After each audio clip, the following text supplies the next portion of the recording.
Hello everyone, welcome to my channel. I am here to help you today. I know you use this video to fall asleep, so before that, like the video and subscribe to the channel. Also, where are you from and what time are you watching? Now get comfortable and relax. Case 1. Investigation in Phoenix, Arizona. On Labor Day 1982, a father lost his daughter to an epileptic seizure, a tragedy no parent should ever face. But when he returned home, hoping to grieve in peace, he walked into something far worse. His wife and her 2 children had been brutally murdered. One loss was already unbearable, but this was a nightmare beyond imagination. Detectives scrambled for answers, chasing leads that led nowhere, desperately searching for a motive. But as the years passed, the case went cold. Now, more than 42 years later, 2 chilling questions remain. Who slaughtered Valerie and her little girls? And why? When people hear about an unsolved murder from more than 40 years ago, it's easy to assume the case is lost to time. But time doesn't erase the pain, and it certainly doesn't erase the truth. With today's advancements in forensic technology and the power of public attention, we've seen cold cases cracked wide open, revealing shocking answers after decades of silence.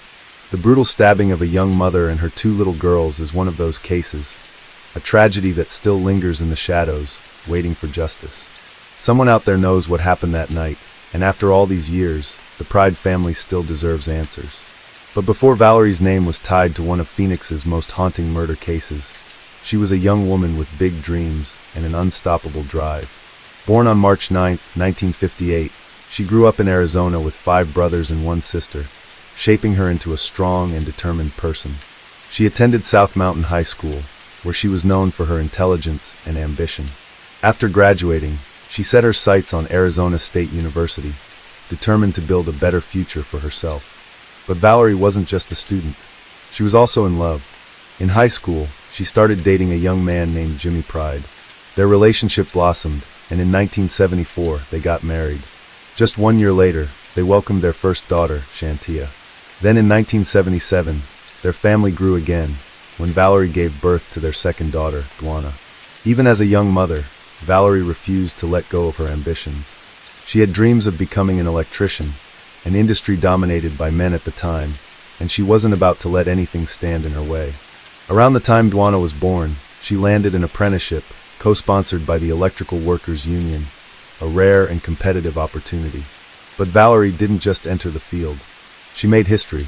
She became the first black female electrician to work at the Palo Verde nuclear plant, breaking barriers while raising 2 small children. As you can see, her life was a balancing act, juggling motherhood, work, and the pressures of being a pioneer in her field. But despite her accomplishments, Valerie's personal life wasn't without struggles. She and Jimmy's marriage eventually came to an end, leading to a divorce. Still, she remained focused on her career and her children, determined to provide them with the best life possible. After her divorce, Valerie found love again with a man named Ben Daniels, a co-worker at the nuclear plant. He also had children from a previous relationship, and as their bond deepened, they began planning a future together. But beneath the surface, their relationship wasn't as perfect as it seemed. Valerie's sister, Vicky, later shared in an interview with ABC5 in Phoenix that there were things in Ben's past that cast a shadow over his relationship with Valerie. She didn't go into detail, but she did say that Ben would often reassure Valerie that he had everything under control. Whatever those issues were, they didn't seem to stop Valerie from moving forward with their relationship. She trusted him. She believed in their future. And soon they were taking a major step together. In 1982, Valerie and Ben decided to buy a house, an exciting milestone for any couple. They settled on a newly built Spanish-style home in the South Mountain area of Phoenix, a place where they hoped to build a fresh start. At the same time, Valerie was entering the final year of her electrician apprenticeship. She was on the verge of a breakthrough. Her career was taking off. She had found love again after her divorce, and now she had a new home where she and her daughters could create new memories. Everything seemed to be falling into place. But sometimes, the most promising moments in life can be shattered in an instant. Just weeks after moving into their new home, tragedy struck in the most unexpected way. Labor Day weekend of 1982 started like any other holiday for Valerie and her daughters. It was meant to be a day of rest, family time, and simple joys. But by Monday, September 6th, what began as a normal day took a devastating turn. Around 4 o'clock in the afternoon, Ben received a phone call that no parent ever wants to get. His 9-year-old daughter from a previous relationship had suffered an epileptic seizure while taking a bath. According to reports, the child's mother had been supervising her but briefly stepped away. In those few moments, the little girl had a seizure and slipped beneath the water. She was rushed to the hospital where doctors fought to save her, but by the time Ben arrived, it was too late. His daughter had been pronounced dead. While Ben was at the hospital, grappling with this unimaginable loss, Valerie and her daughters remained at home completely unaware of what had just happened. In an era before cell phones, there was no quick way for Valerie to reach Ben, no way to check in or ask what was happening. She could only wait for him to call.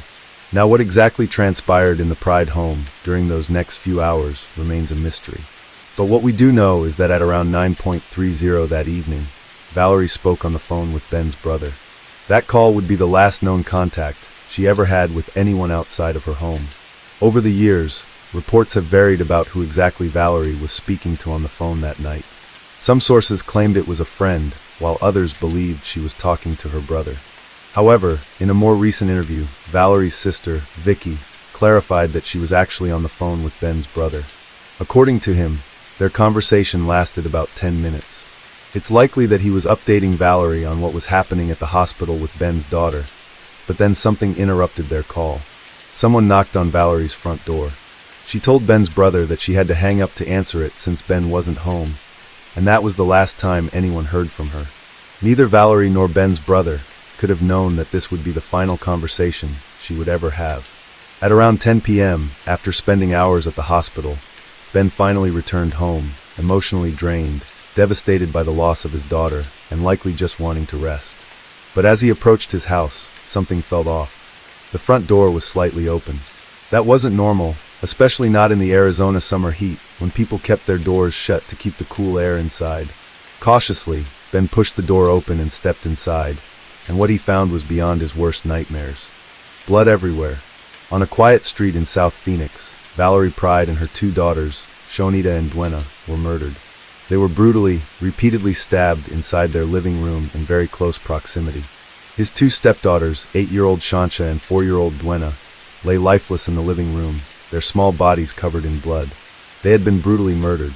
Just a few feet away, near the kitchen, Valerie was also dead, her body drenched in blood.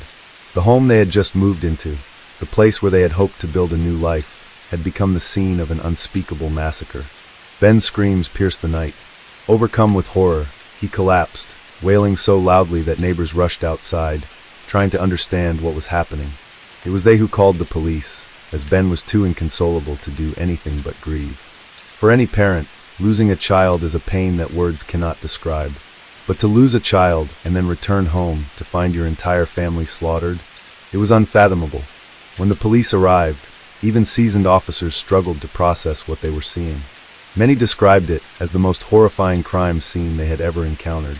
Blood covered the floors, the walls. It was everywhere. One detective, speaking to the Arizona Republic, described it simply. "My God, it's terrible in there. There are stabbings everywhere." Stabbings are already some of the most violent types of murders, but when children are involved, the horror is magnified. The 2 little girls were found huddled together in the living room near a love seat. They were still in their pajamas, meaning they had likely been preparing for bed when the attack happened. Valerie, on the other hand, was found in the dining area, close to the kitchen. Her body was just feet away from the back door, as if she had been trying to escape. All 3 victims had been stabbed multiple times. Reports later revealed that one of the girls had been brutally mutilated. Strangely, there were no signs of forced entry. This meant that the killer had either been invited in or had somehow entered without breaking in. It wasn't until police learned about the knock on the door during Valerie's last phone call that they began piecing together a chilling possibility. Whoever had knocked that night may have been the person responsible for this unimaginable crime. And just as disturbingly, the murderer hadn't lingered in the house. Investigators determined that after the killings, the suspect had escaped through the back door and jumped over the fence, disappearing into the night. Now, the killings were initially thought to be a robbery gone wrong, but that theory was quickly shattered. There was no sign of forced entry, no stolen belongings, nothing to suggest a break-in. Instead, what lay before them was a scene of unimaginable carnage. Someone had entered that house with one purpose, and that is to kill. But who would want to murder a young mother and her little girls in such a savage manner? That was the question burning in the minds of investigators, and they knew time was not on their side. A killer was out there, and they had to find them before they struck again. That night, the neighborhood was silent, but someone had heard something. As police canvassed the area, one neighbor admitted to catching the sound of a heated argument coming from the Pride home around 9:45, but they had dismissed it as just another family dispute. When they peeked outside, they saw nothing, no stranger lurking, no commotion, nothing that screamed danger. And then an hour later, at around 11, Valerie's ex-husband, Jimmy Pride, arrived at the house. When officers broke the news that his daughters had been murdered, he collapsed on the pavement, his anguished screams ripping through the night just like Ben's. He was inconsolable, thrashing, sobbing uncontrollably. The pain was unbearable, and officers had to physically restrain him as he broke down. Now, as mentioned earlier, behind the house on the wooden fence was a bloody handprint. It was undeniable proof that the murderer had escaped by scaling the fence, vanishing into the darkness, slipping through the yard of an abandoned home nearby. But whose handprint was it? And what kind of monster was capable of such a savage act? The investigation took an even darker turn when detectives realized the Pride family had only recently moved into the neighborhood. They had been there for just a few weeks, barely long enough to make friends, let alone enemies. No one truly knew them, and yet someone had wanted them dead. Desperate for answers, detectives shifted their focus to Valerie's life, digging into her social circles, family ties, and any hint of an enemy in the shadows. But the deeper they searched, the more unsettling the truth became, because there was nothing. Valerie had no history of conflicts, no bitter feuds, no past that suggested a violent end. She was a devoted mother, living an ordinary life. And yet, someone had shattered that life in the most gruesome way possible. Then came the autopsy results, confirming that all 3 victims had been stabbed multiple times. The attack was frenzied, brutal, but there was one detail that stood out. None of them had been sexually assaulted. That ruled out one possible motive, but it didn't bring them any closer to the truth. With every passing day, the case grew colder, the unanswered questions piling up, and naturally, the town was gripped by fear. On September 10th, 1982, Valerie and her daughters were laid to rest, but their funerals were anything but peaceful. A dark cloud hung over the community, a terrifying realization that a killer was still out there, walking free.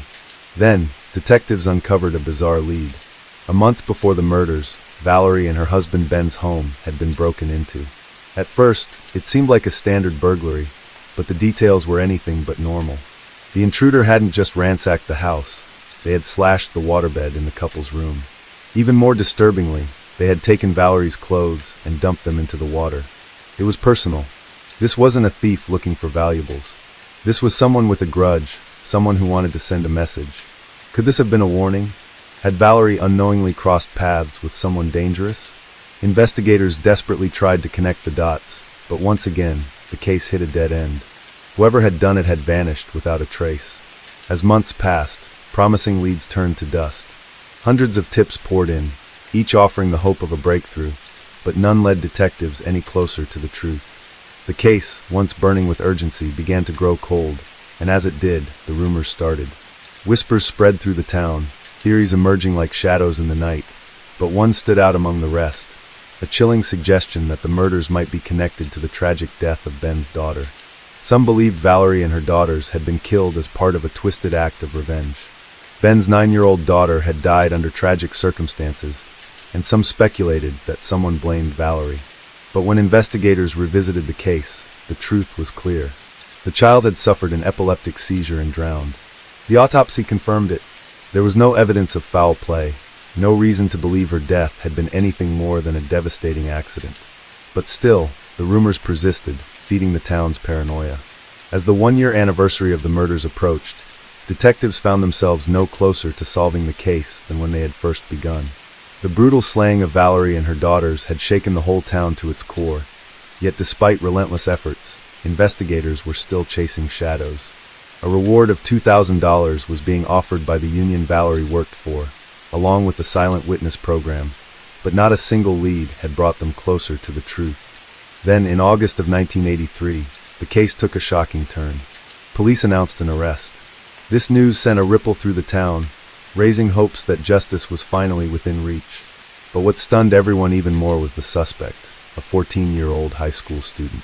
Detectives also revealed that they were also searching for two additional suspects, another juvenile and an adult, whom they believed had played a role in the murders. The Arizona Republic newspaper reported that police suspected the killings were an act of revenge for the death of Ben's daughter, a theory that had once been whispered about but never confirmed. The arrested teenager was allegedly a relative of the little girl who had died. Could someone have blamed Valerie for the child's death? Had resentment festered into something dark and violent? The very thought was horrifying, but the theory itself raised more questions than answers. If Ben's daughter's death had been ruled an accident, why would someone hold Valerie responsible? And if revenge was truly the motive, why murder her daughters as well? It didn't make sense. Even the investigators had their doubts. But just as quickly as it seemed they had found a motive, the case fell apart. Within 24 hours of the arrest, the 14-year-old was released. The district attorney refused to press charges, stating that more investigation was needed. Whatever evidence detectives had, it wasn't strong enough to hold up in court. The other two potential suspects? Never arrested. No charges. No answers. And just like that, the case that had briefly flickered back to life went cold once again. 2 years after this, a neighbor made a startling discovery. A knife buried in a backyard. It was eerily similar in size and shape to the one believed to have been used in the murders. Investigators wasted no time sending it to the crime lab, hoping this could finally be the break they needed. Maybe after all this time, they had found the murder weapon. But once again, hope turned to heartbreak. The knife was tested for DNA, but there was nothing, no trace of Valerie, Shantia, or Dwana. Another dead end. Another roadblock in a case that seemed destined to remain a mystery. As the years stretched into decades, detectives refused to let the case go cold. They combed through every shred of evidence, spoke to more than 1,000 people, and chased down every lead. Yet they still couldn't pinpoint the killer or their motive. By 2012, investigators admitted they had exhausted every avenue. They needed the public's help. Someone out there had to know something. They remained convinced that this was a deeply personal crime, that whoever had done this had entered the Pride family's home just to murder them. And now, more than 4 decades have passed. Since that horrific night, the mystery remains unsolved. The brutal murder of Valerie, Shantia, and Dwana still lingers like a ghost over the community, an open wound that refuses to heal. Investigators believe that someone close to Valerie holds the key to unlocking the truth. But how could a person capable of such savagery go on living as if nothing had happened? Did they feel guilt? Did they ever fear getting caught? Or had they convinced themselves they had gotten away with murder? In recent years, with advancements in forensic technology, detectives have begun re-examining evidence. DNA found at the crime scene has been submitted into the national database, raising the possibility that a breakthrough may still come. But even if the killer is eventually unmasked, no explanation will ever make sense. There is no justification for the slaughter of an innocent mother and her 2 young daughters. This crime was the very definition of senseless. Valerie, Shantia, and Dwana did not deserve what happened to them.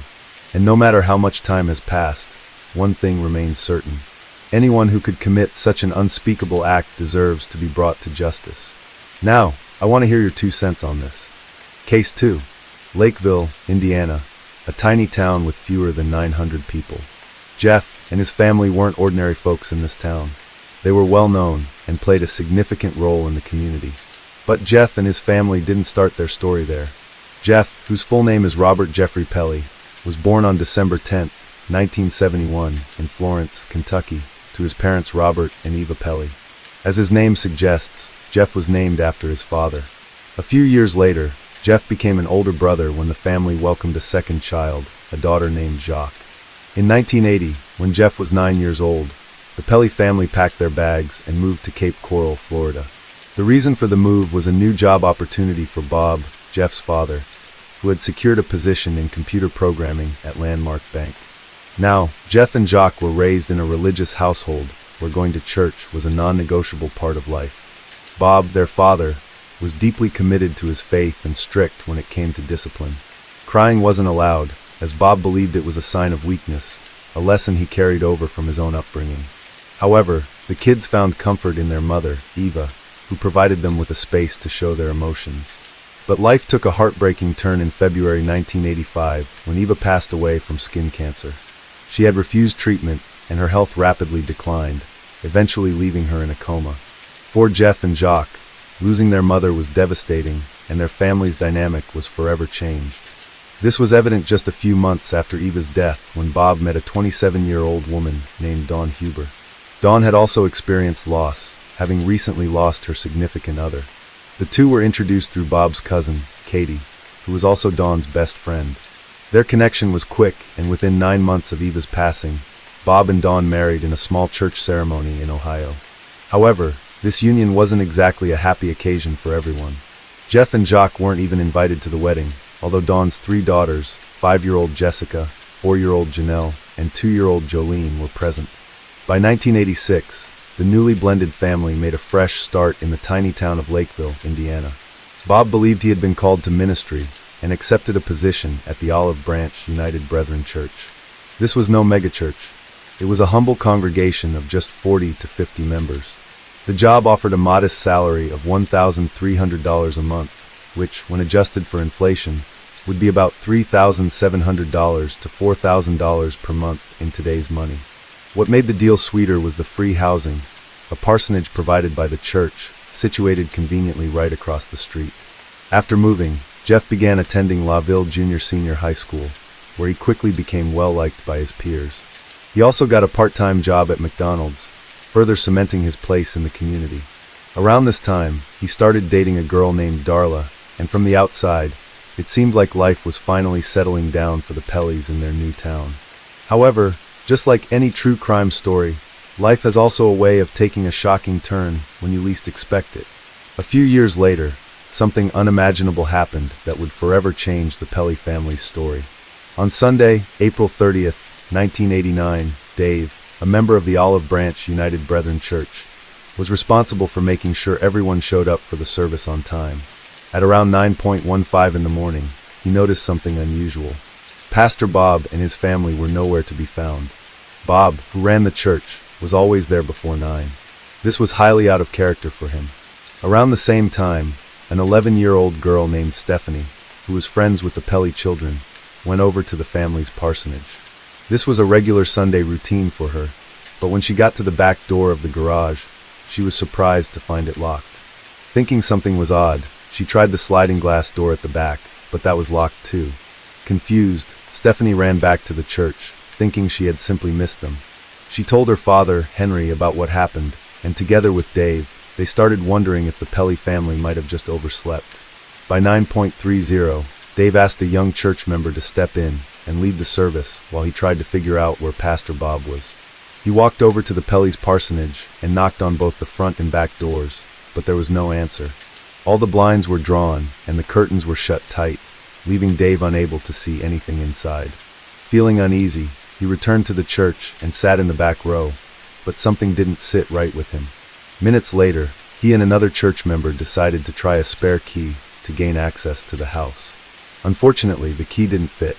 Just then, Lydia Easterday, another church member, saw them struggling and offered them another key, one belonging to her husband, a staff member of the church. Dave tried the back door first, but it didn't work. He then moved to the front door, and to his relief, the key turned, and what he saw in that hallway would haunt him forever. The first thing he noticed was Bob's eyeglasses lying on the carpet. As he stepped closer to the glasses, he looked to his left and froze. There on the floor was Bob, face down in a pool of blood. Panic set in. Dave rushed to the back door, letting the other church members inside. He told them to call 911 immediately. As he continued to survey the house, he spotted the stairs leading down to the basement. He peered down and saw 2 small feet, clad in white socks. His heart sank. He knew it was one of the children. The dim lighting made it hard to see, but the unmistakable feeling of dread overtook him. Soon, paramedics arrived. Dave quickly told them not to touch anything, as he suspected a murder had taken place. They turned on the light, and the scene would soon reveal a chilling truth. The Sunday after prom night in April 1989, parishioners with Lakeville's Olive Branch Church found their minister and his family dead on the floor of the church parsonage. Reverend Robert Pelly was found with 2 bullet holes in his body. His wife Dawn was found entwined with the bodies of her 2 young daughters, Janelle, 8, and Jolene, 6. This tragedy was truly horrific, and as you might recall, there were 7 members of the Pelly family. So with 4 of them found dead, the search for the remaining 3 children was on. It turns out, though, that 3 of the children weren't even home that morning. Jessica, the 9-year-old daughter of Dawn, had spent the night at a friend's house. When her friend's mother drove her back to the parsonage that morning, they arrived to see yellow caution tape surrounding their home. Jessica immediately sensed something was terribly wrong, and her worst fears were confirmed when she learned what had happened to her family. But there was still the question of where Pastor Bob's other 2 children were. Jacques, aged 14, was about an hour and a half away at Huntington College, visiting friends from a church camp. The situation surrounding Jacques' return was strange. A bishop from their church came to pick her up, but he didn't tell her anything about the tragedy that had just unfolded at home. Jacques was completely blindsided when she arrived home and learned of the devastating news. Jeff, the 17-year-old son of Pastor Bob, was also nowhere to be found. Detectives later learned he had been at Six Flags Great America, a theme park in Gurnee, Illinois. They pieced this together from Jessica, who mentioned it during the investigation. Now, tracking Jeff down wasn't as difficult as it seemed, though. He and his girlfriend Darla, along with a group of friends, had spent the day at the park.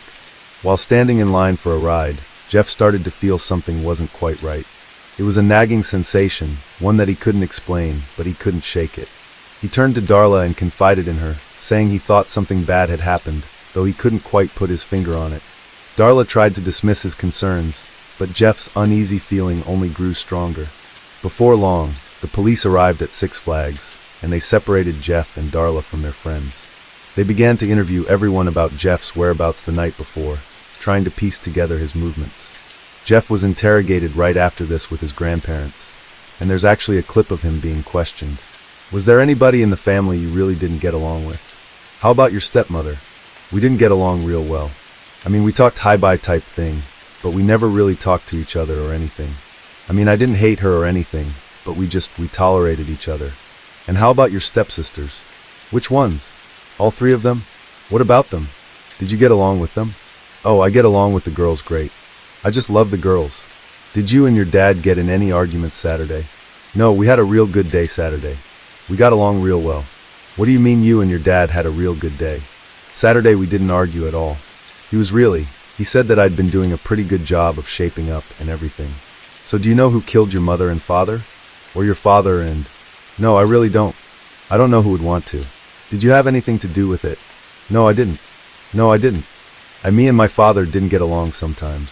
Sometimes I'd be really upset with him. But we always worked things out.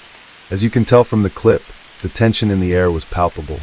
Right from the start, the police were cautious around Jeff, and their suspicion was undeniable. It was clear to them that something wasn't adding up, and they began to focus their attention on him. The reason for their suspicion? According to the investigators, Jeff's relationship with his family was anything but simple. By the way, I post true crime and new cases here every week. So if that sounds like your kind of thing, please consider subscribing. It helps a lot. As it turns out, when Bob and Dawn married, Bob had hoped that Jeff and Jacques, his children from his first marriage, would accept Dawn as their new mother. But that was a lot to ask, especially since their real mother had passed away less than a year earlier. For Jeff and Jacques, moving on from their mother was impossible. They couldn't just forget her, and that resistance created a rift in the family that would only deepen over time.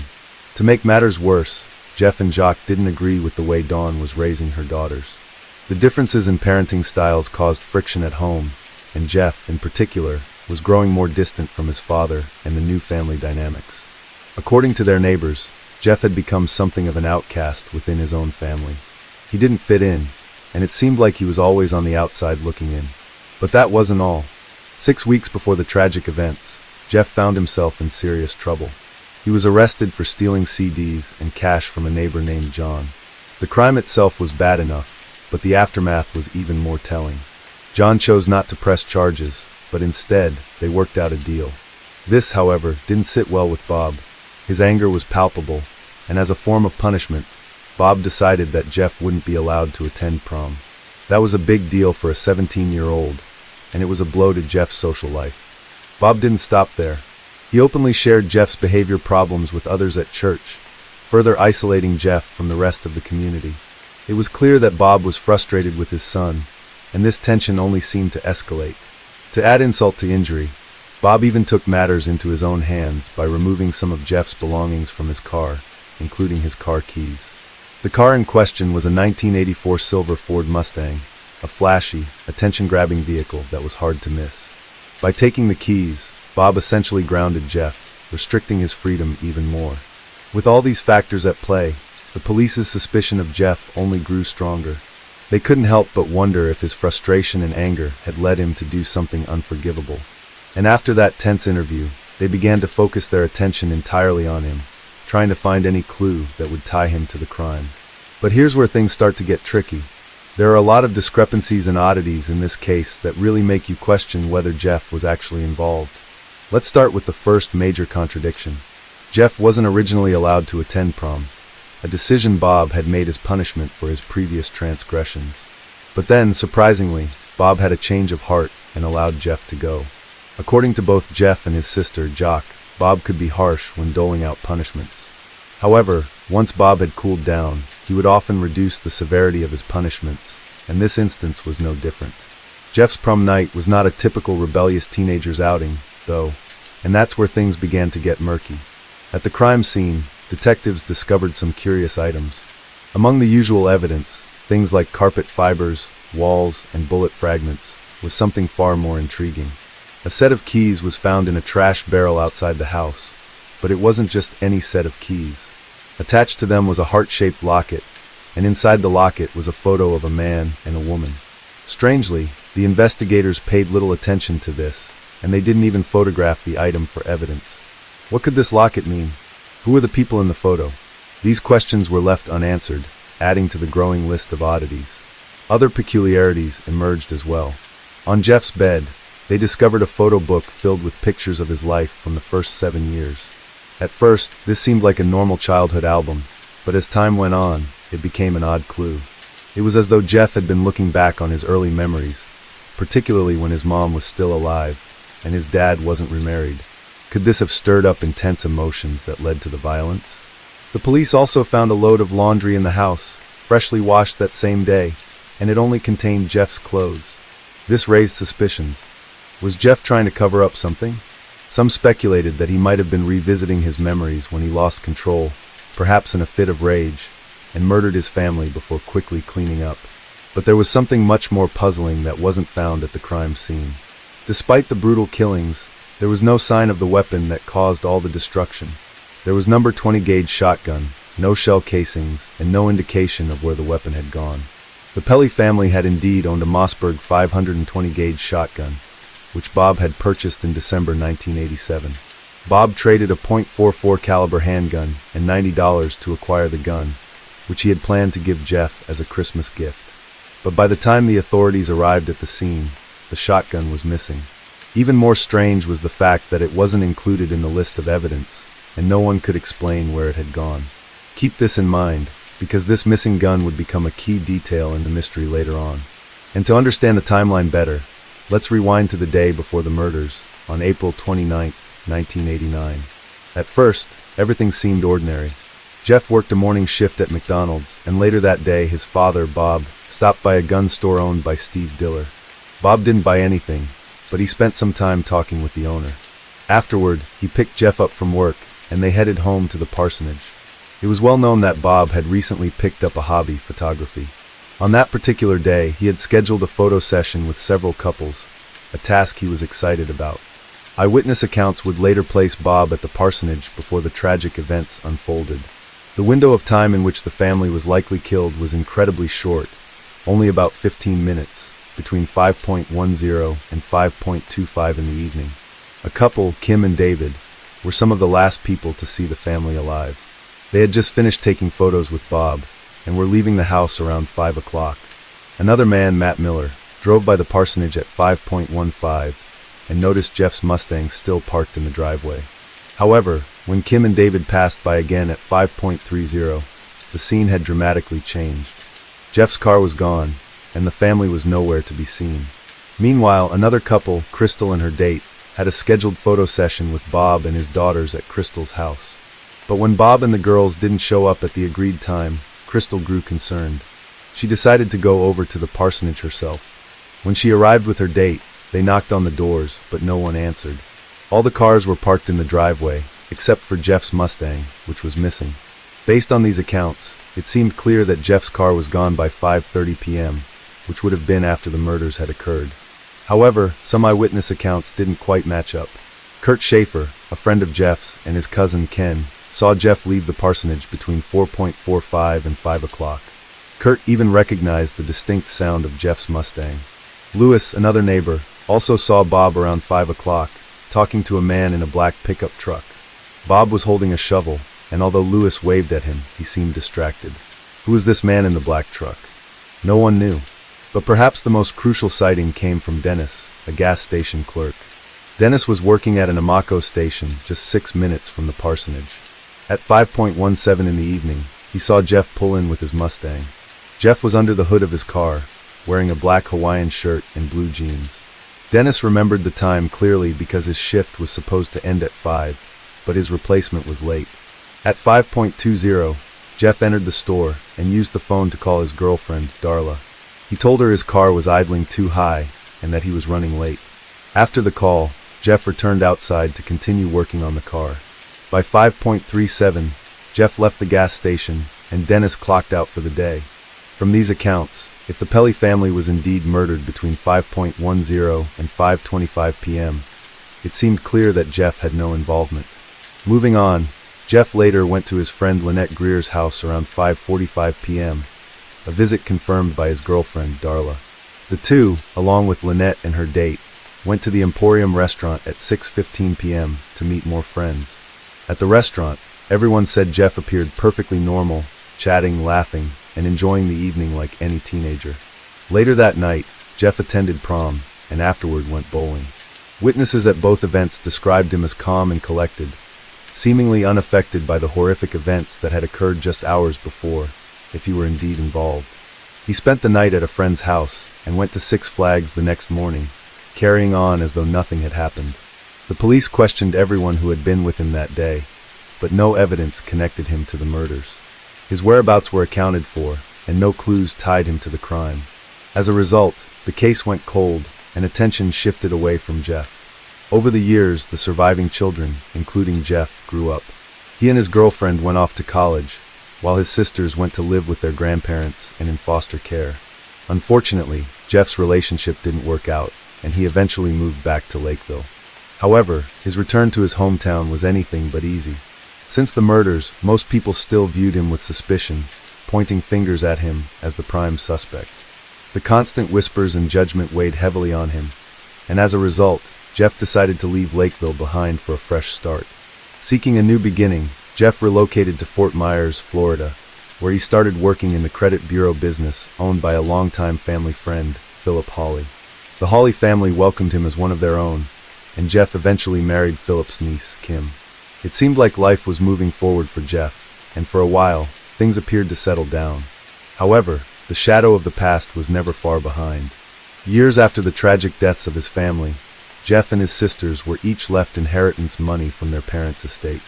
Jeff was set to inherit $48,000, while his sisters would receive $65,000 each. But there was a catch. They couldn't access the funds until they turned 23. Desperate for the money, Jeff became fixated on getting his hands on it sooner, and he came up with a plan. He told a story about having skin cancer and needing surgery.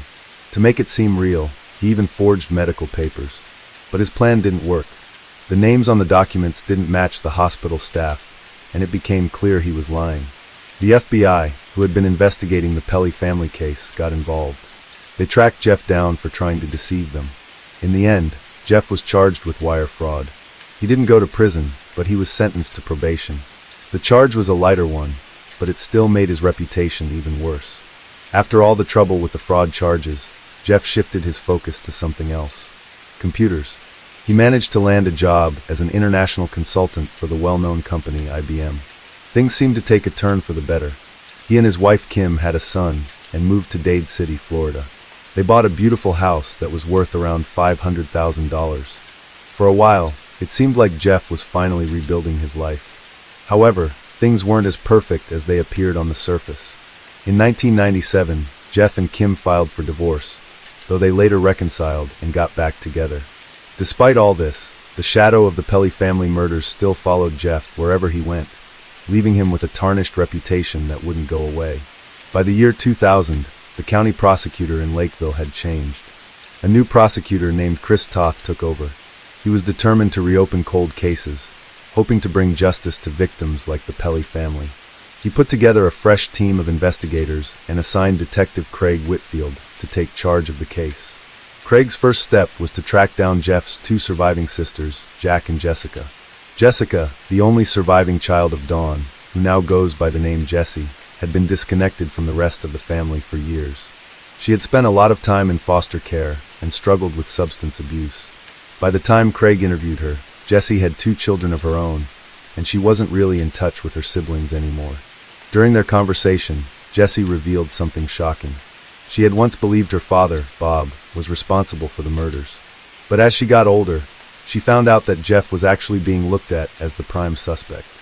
Jessie remembered an unsettling conversation she had with Jeff when she was just 15 years old, 6 years after the murders. Jeff invited her to visit him and his new wife in Florida, and while she was there, he asked her, "Who do you think did it?" Jessie, still thinking it was their father, replied, "Your dad." To her surprise, Jeff simply said, "Okay." At the time, Jessie didn't think much of it, but looking back, she realized that Jeff might have asked that question because he was worried she might suspect him. After that, Craig interviewed Jack, but she came with a lawyer by her side, worried that her words might be twisted or misinterpreted. Jack was becoming more convinced that Jeff was the only possible suspect. The detectives were desperate to find solid proof to link him to the murders, so they started focusing on the laundry found at the crime scene. According to Craig Whitfield, the lead investigator on the case, he explained that a dark and pink striped shirt, a pair of blue jeans, and 2 white socks were found packed inside an Anna's Finer Foods bag. Inside one of the pockets of the jeans, the FBI discovered 34 coins and $1, which added up to a total of $1.50, along with a receipt from Anna's grocery store. Craig believed that the jeans being found in the washer was suspicious and could be probable cause to arrest Jeff. He thought that Jeff had likely left the money and receipt in the jeans because he was distracted and in a rush to take them off, forgetting they were there. However, a pair of blue jeans was never found in the washing machine, only a shirt and socks. In fact, not a single detective or officer involved in the case ever said they personally handled a pair of blue jeans. Jeff was wearing blue jeans when he went to Lynette's house before prom, so it was strange that they weren't found. Another issue raised was that no officer ever went to Anna's grocery to confirm whether Jeff had been there. No one came forward to say they had personally seen him there. It seemed likely that the jeans were never washed and were not found in the washing machine with the shirt and socks. Instead, Jeff's clothes that were found in the back of his Mustang, including a Hawaiian shirt, may have been mixed with the other evidence. Craig then wrote up a probable cause statement for Jeff's arrest, and the newly elected prosecutor approved the warrant on August 10, 2002. 13 years after Jeff's family was brutally taken from this world, he was arrested on 4 counts of first-degree murder. Craig, accompanied by a SWAT team, went to surround Jeff's house, but he wasn't home. Jeff, now 30 years old, was in Los Angeles after returning from a work trip to Australia.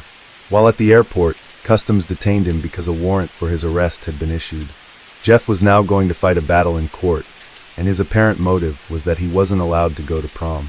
Jeff's sister Jacques and his wife Kim found a defense attorney named Alan Baum. Alan had never heard of the case before, but he agreed to take on Jeff's defense.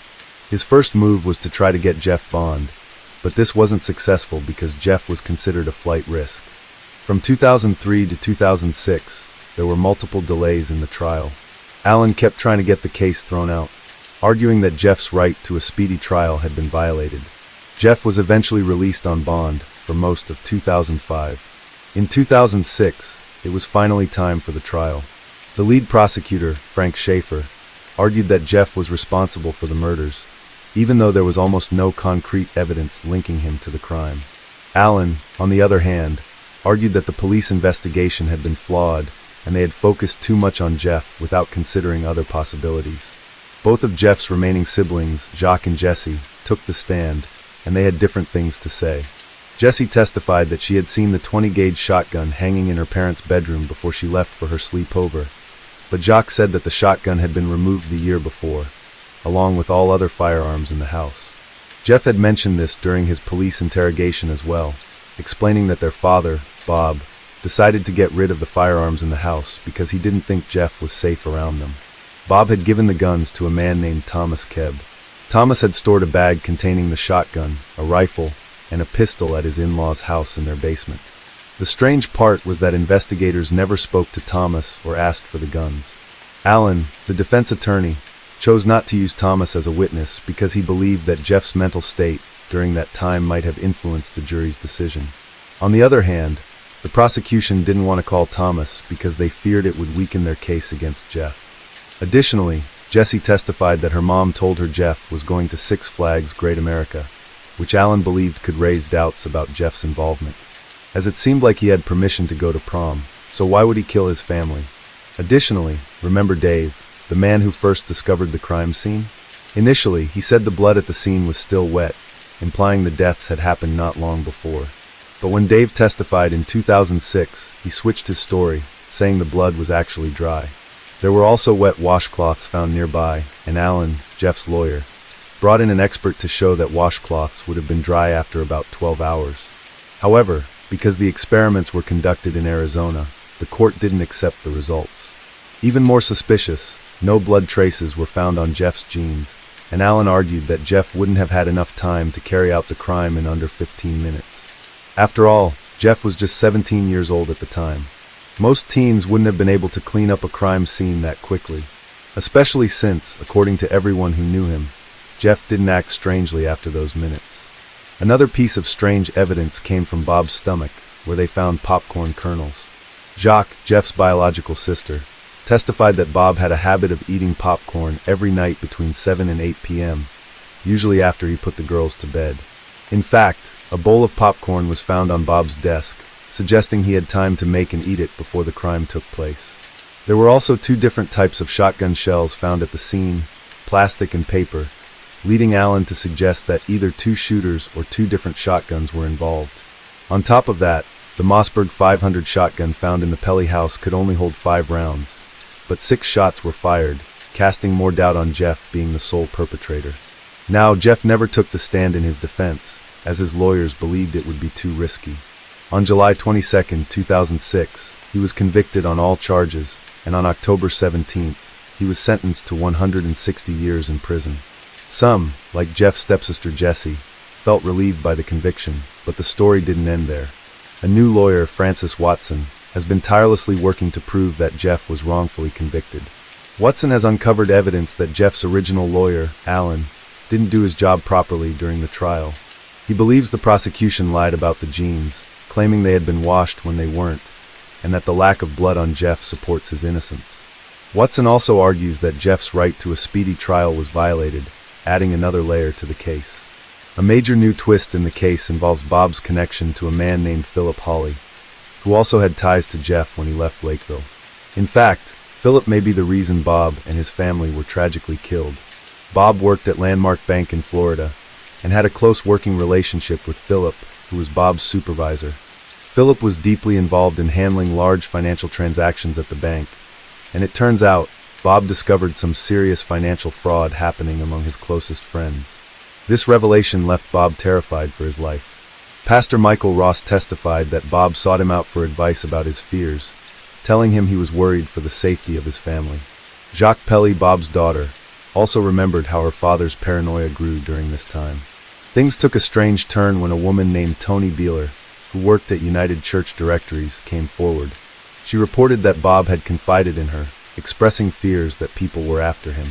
Sadly, this crucial testimony was never shared in the trial, because incredibly, the recordings of her interview with investigators were mysteriously lost.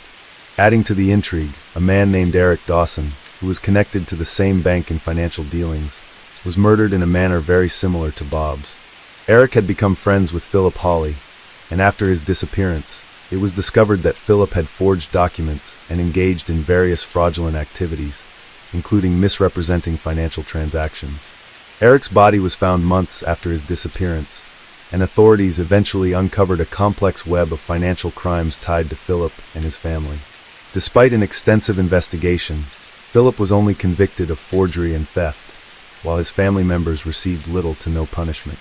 Even more suspicious, was the fact that Philip Hawley was the beneficiary of a life insurance policy linked to a man named Harry Stewart, who was later exposed as a non-existent person. Bob Pelly had worked with Philip during this time, which raises serious questions about why Phil would have been the beneficiary of such a policy. This case is filled with many unanswered questions. Why were the guns never found? Why was Jeff not allowed to testify in his own defense? Could there have been multiple people involved in the crime? And why are there inconsistencies in the evidence, such as the claims about the washed jeans and missing shotguns? The new lawyer working on Jeff's case has uncovered significant flaws in the original investigation, suggesting that Jeff might have been wrongfully convicted. In 2024, despite all this new evidence and a push for a new trial, Jeff was denied for the fourth time. St. Joseph County Judge Stephanie Steele ruled that Jeff did not meet the burden of proof needed for a new trial. The judge has denied Jeff Pelly's petition for a retrial. Pelly was convicted of killing his father, stepmother, and 2 stepsisters in Lakeville in 1989, so he could attend crime-related activities.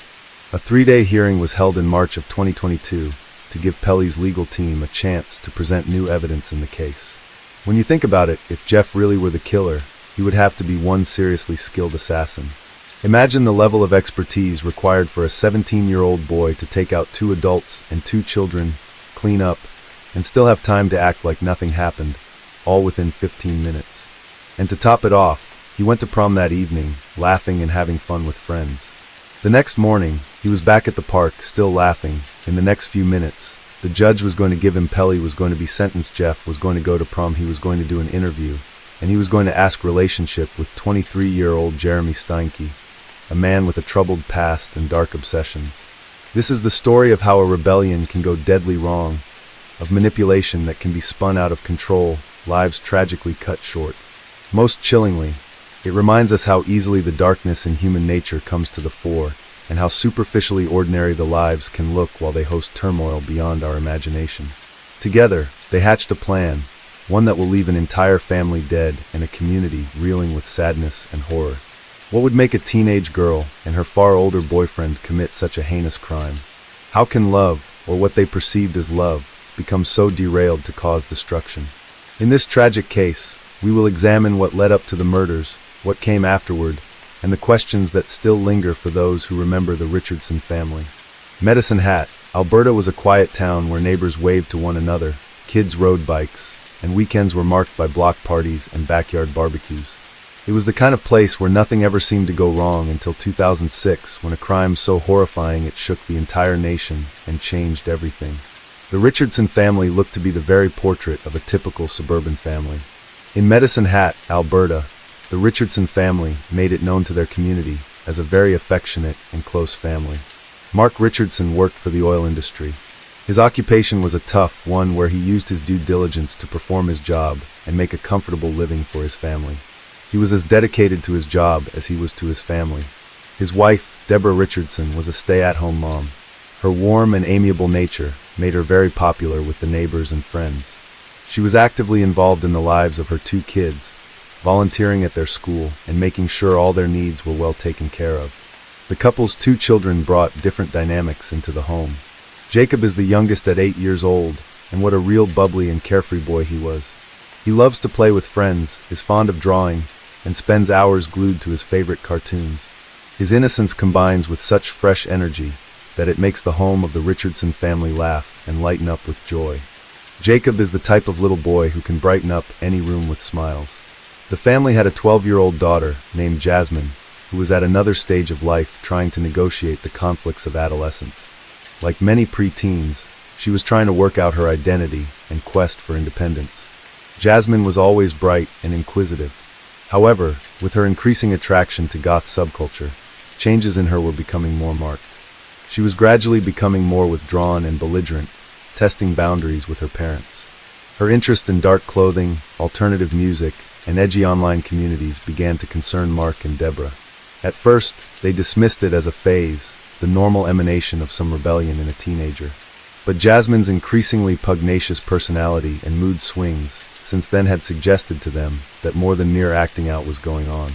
Though they were concerned by the changes in Jasmine's behavior, the Richardsons were and would remain a close family. With Mark and Deborah working hard to provide a stable and nurturing environment for their children, They felt that patience and understanding would eventually guide Jasmine back onto a positive path. They set boundaries while trying to encourage open communication to bridge the gap that they, as a family, seemed to be forming from their daughter. To outsiders, the Richardson family looked like a perfect family, a model of suburban harmony. Their house was filled with laughter and warmth, along with the normal ups and downs of family life. But beneath the surface, tensions were quietly building. Jasmine's independence and acts of defiance caused her to clash with her parents and create a fracture that would ultimately have tragic consequences. The cheerful presence of Jacob only compounded the innocence of what was to come next. His playful spirit and close bond with his family made the Richardson tragedy even more devastating. And how this ostensibly ordinary family story would go on to reveal, in a fashion nobody could think of, stun a community and leave the nation in reeling shock at a truth that hardly seemed believable. This is the life of Jasmine Richardson, which took a dark turn when she met Jeremy Steinke, a 23-year-old man who, like her, was into the goth subculture. The two had met through mutual acquaintances and over online forums dedicated to their shared interests. It wasn't long before their connection really heated up, fueled by a common impulse for transgressive thrill-seeking and an attraction to the darker elements of life. What was most alluring to Jasmine was Jeremy's theatrical character. His thick black eyeliner and wardrobe full of black, along with his weird assertion of being a 300-year-old werewolf, made him so mysterious and therefore greatly magnetic for her. Jeremy came from a troubled background marked by abandonment and relentless bullying. These early experiences shaped his rebellious persona, one that glorified darkness and defied societal norms. To Jasmine, he was mysterious and exciting, a stark contrast to her structured suburban life. Jasmine's relationship with Jeremy became very intense very quickly in spite of the fact that he was much older than her and also exhibited quite a few red flags. To Jasmine, Jeremy would soon become more than just a love interest. He became a confidant, a partner in rebellion. He listened to her talking about her parents, about being misunderstood, validated her frustration with them, feeding into the growing feeling of estrangement from them. His control over her grew with each passing day. When Mark and Deborah Richardson found out their daughter was involved with Jeremy, they were horrified. The age gap alone was disturbing enough, but more than that, it was Jeremy's creepy persona and the power he had over Jasmine that really worried them. Firm in their resolve to protect their daughter, they put strict rules in place, forbade her from seeing Jeremy, and watched everything she did closely. Mark and Deborah hoped these steps would sever the toxic connection and get Jasmine back on a healthier path. But these only made them more alienated from their daughter. Jasmine was going through teenage rebellion, and the image of her parents came out as people who were going to obstruct her path toward happiness. Rather than discouraging her, their restrictions bonded her even more to him, and the couple started to develop a dangerous mentality that defined Mark and Deborah as the people who were out to thwart their love and freedom. Jeremy's influence over Jasmine slowly turned dark. As they fed each other's resentment toward her family, their mutual fixation on gothic themes and rebellion against society warped into a twisted justification for growing contempt because they dreamt of a life free from all controls placed upon them by Jasmine's home. They stepped into something a lot darker, a lot more sinister. What started out as a teenage rebellion took a much darker turn. No longer an uneasy alliance between Jasmine and Jeremy. This became the very fuel for the fire that is going to shock the entire community, leaving a scar on those who know and deal with the Richardsons. Forbidden by Jasmine's parents, the young lovers had to resort to secrecy to stay in touch. The connection they shared was torrid, a joint rebellion of sorts which intensified in the shadows. Email, text messaging, and instant online chats kept them alive with each other without her parents finding out. Mark and Deborah Richardson. These clandestine exchanges became a space where their frustrations and dark fantasies took root, eventually spiraling into a chilling plot. Jeremy, with his taste for the dramatic and the sinister in language, coming together with Jasmine's fascination with rebellion, was the kind of catalyst that would further escalate the situation. He validated her anger against her parents, suggesting to her that they were not standing up to him out of an illegitimate concern against their love.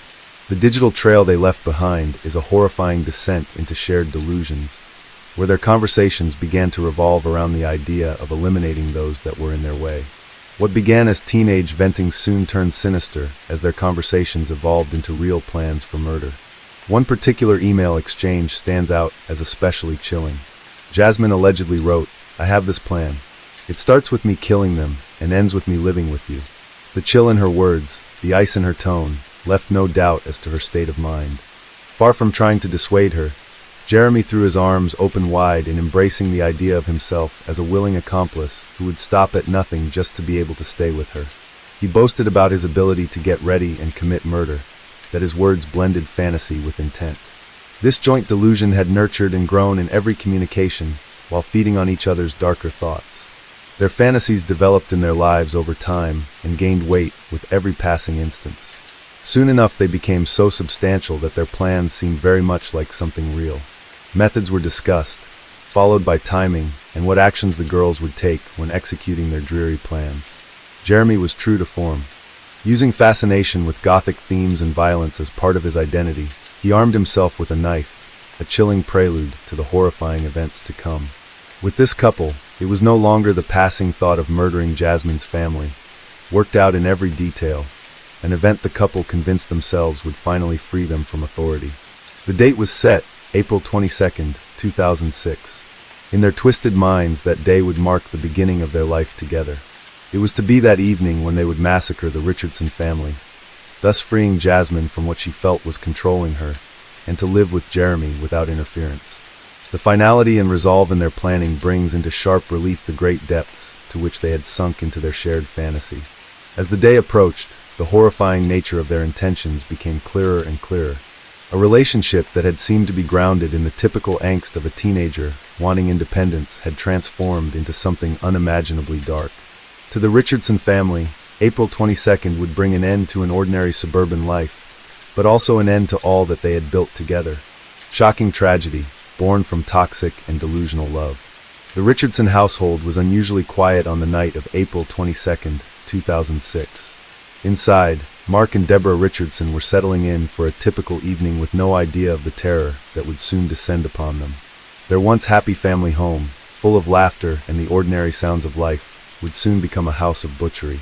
Outside, Jeremy Steinke approached the house armed and resolute, ready to put into effect a horrific plan hashed in secret. Outside, an all-too-willing 12-year-old Jasmine Richardson waited for him as the nightmare began to unfold. Jeremy entered the house with his intention quite obvious and his weapon at the ready. His first contact was with Deborah, the matriarch of the family. She, realizing the menace that was standing in front of her, fought back with everything she could muster. Her maternal instincts screamed for her to do everything possible to safeguard her family. The struggle was desperate, but Jeremy's attack was savage and relentless. Bravely as she fought, Deborah was no match and fell to his viciousness. The commotion roused Mark, who came rushing to the scene to help his wife. He found her under attack and tried to intervene, but Jeremy's onslaught was just as merciless. Mark, with all his strength and determination, was no match for the ferocity of the attack, and he too fell at the hands of Jeremy's relentless violence. The loss of both parents in such a horrific manner sent the Richardson home into chaos and despair. Amid the chaos, 8-year-old Jacob hid in his bed, clutching whatever he could find to comfort him, frightened and disoriented. The sounds of violence must have been unimaginable to the young boy, who probably hoped that by remaining silent he would be spared. But Jeremy showed no mercy at all. He hunted down Jacob and killed the young boy in an act so pointless and brutal, it highlighted the depravity of the night. Witnesses and later investigators reported that Jasmine either actively assisted or, at the very least, helped to enable Jeremy in the murder of Jacob.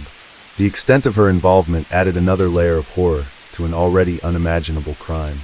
By the time the bloodshed had stopped, the Richardson home was one of unimaginable carnage.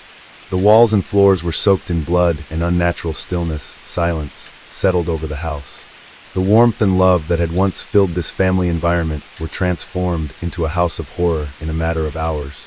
The sheer violence of the crime left even experienced investigators shaken. And with the murders, Jasmine and Jeremy fled, and in that flight, left the shattered remains of a family.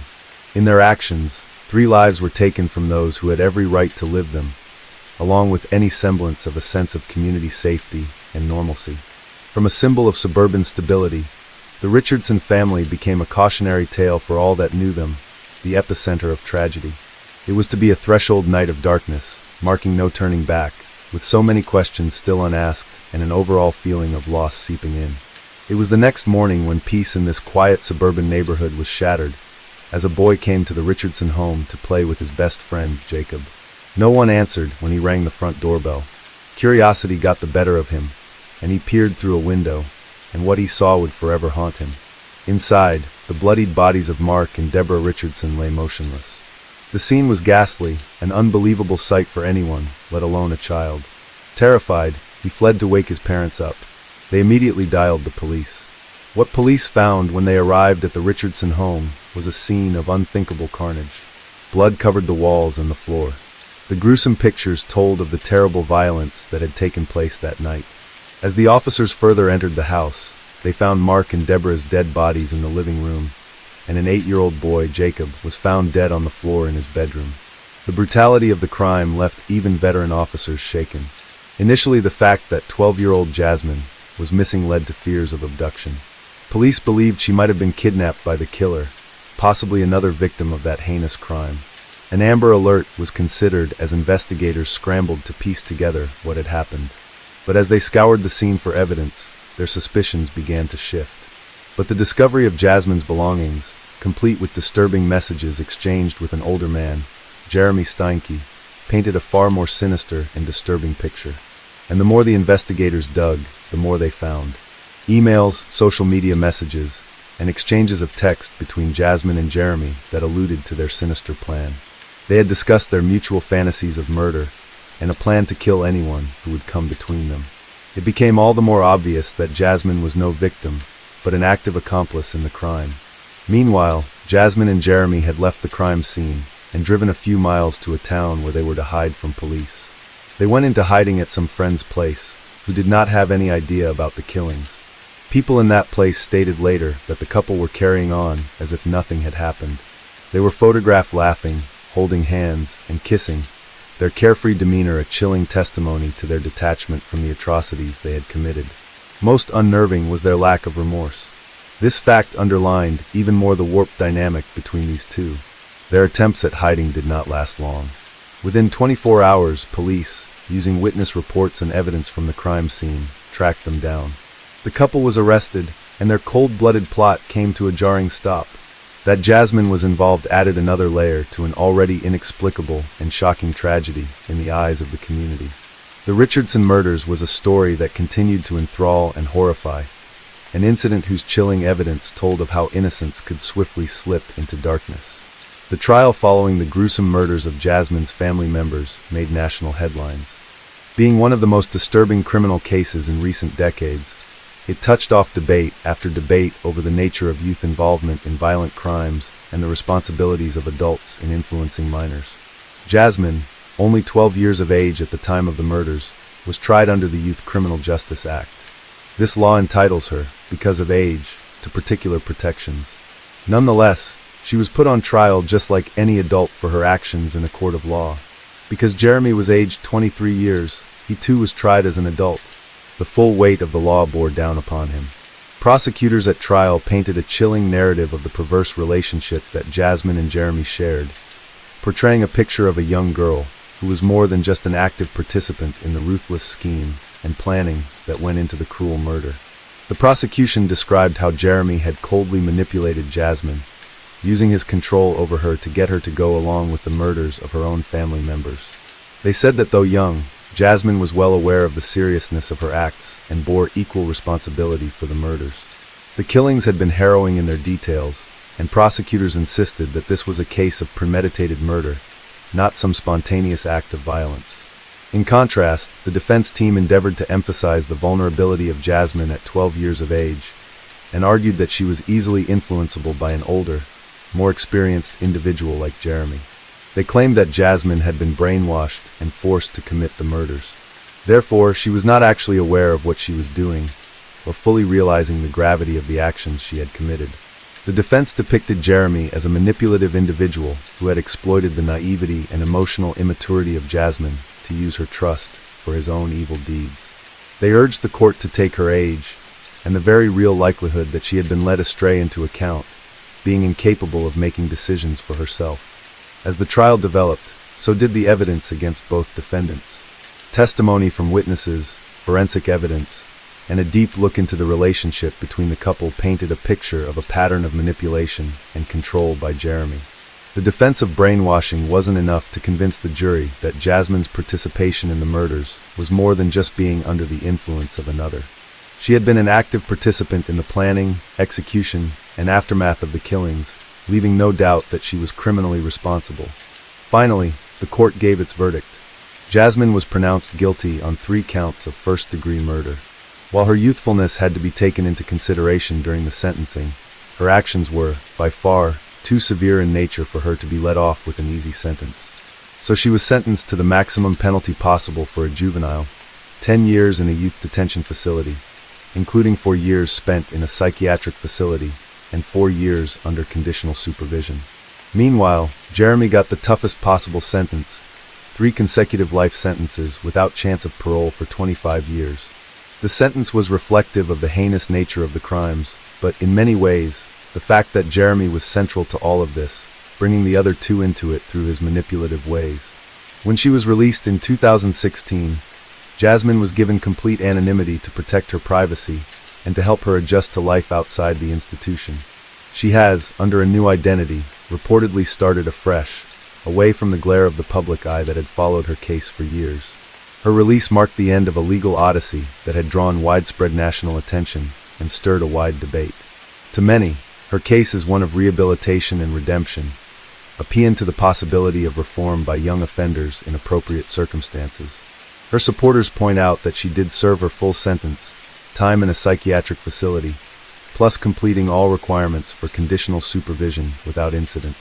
To them, she is a case study in how the justice system can give second chances, more so for the young who might have been coaxed or otherwise induced into committing acts that are heinous. Others will, however, not agree with this. To the critics, giving Jasmine a new identity and a second chance at leading a normal life does not quite balance the enormity of her crimes. They wonder whether justice was ever really served for the family whose members' lives she violently snuffed out. Her anonymity felt like insulation from accountability, and critics thought it set bad precedents, undermining the seriousness of what she had done. It gives evidence to a deeper debate over the young and justice, that is, chances for rehabilitation, how to strike a balance in considering on one end the shielding of vulnerable offenders and, on the other end, justice for the victims. Often cited as an example, her case is almost always hotly debated in the debate over the morality and utility of sentencing minors for violent crimes.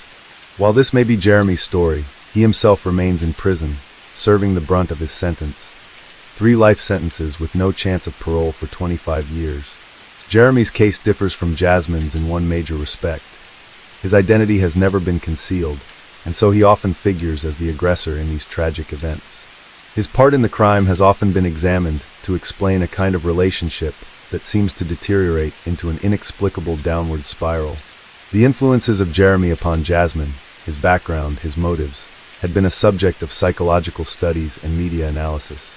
His story will always serve to remind one, to give an example of the worst that unbridled manipulation and dysfunctional dynamics can unleash when allowed to culminate in unbelievable acts of violence. To many, Jeremy epitomizes the dark side of relationships, in which control and manipulation supplant trust and respect.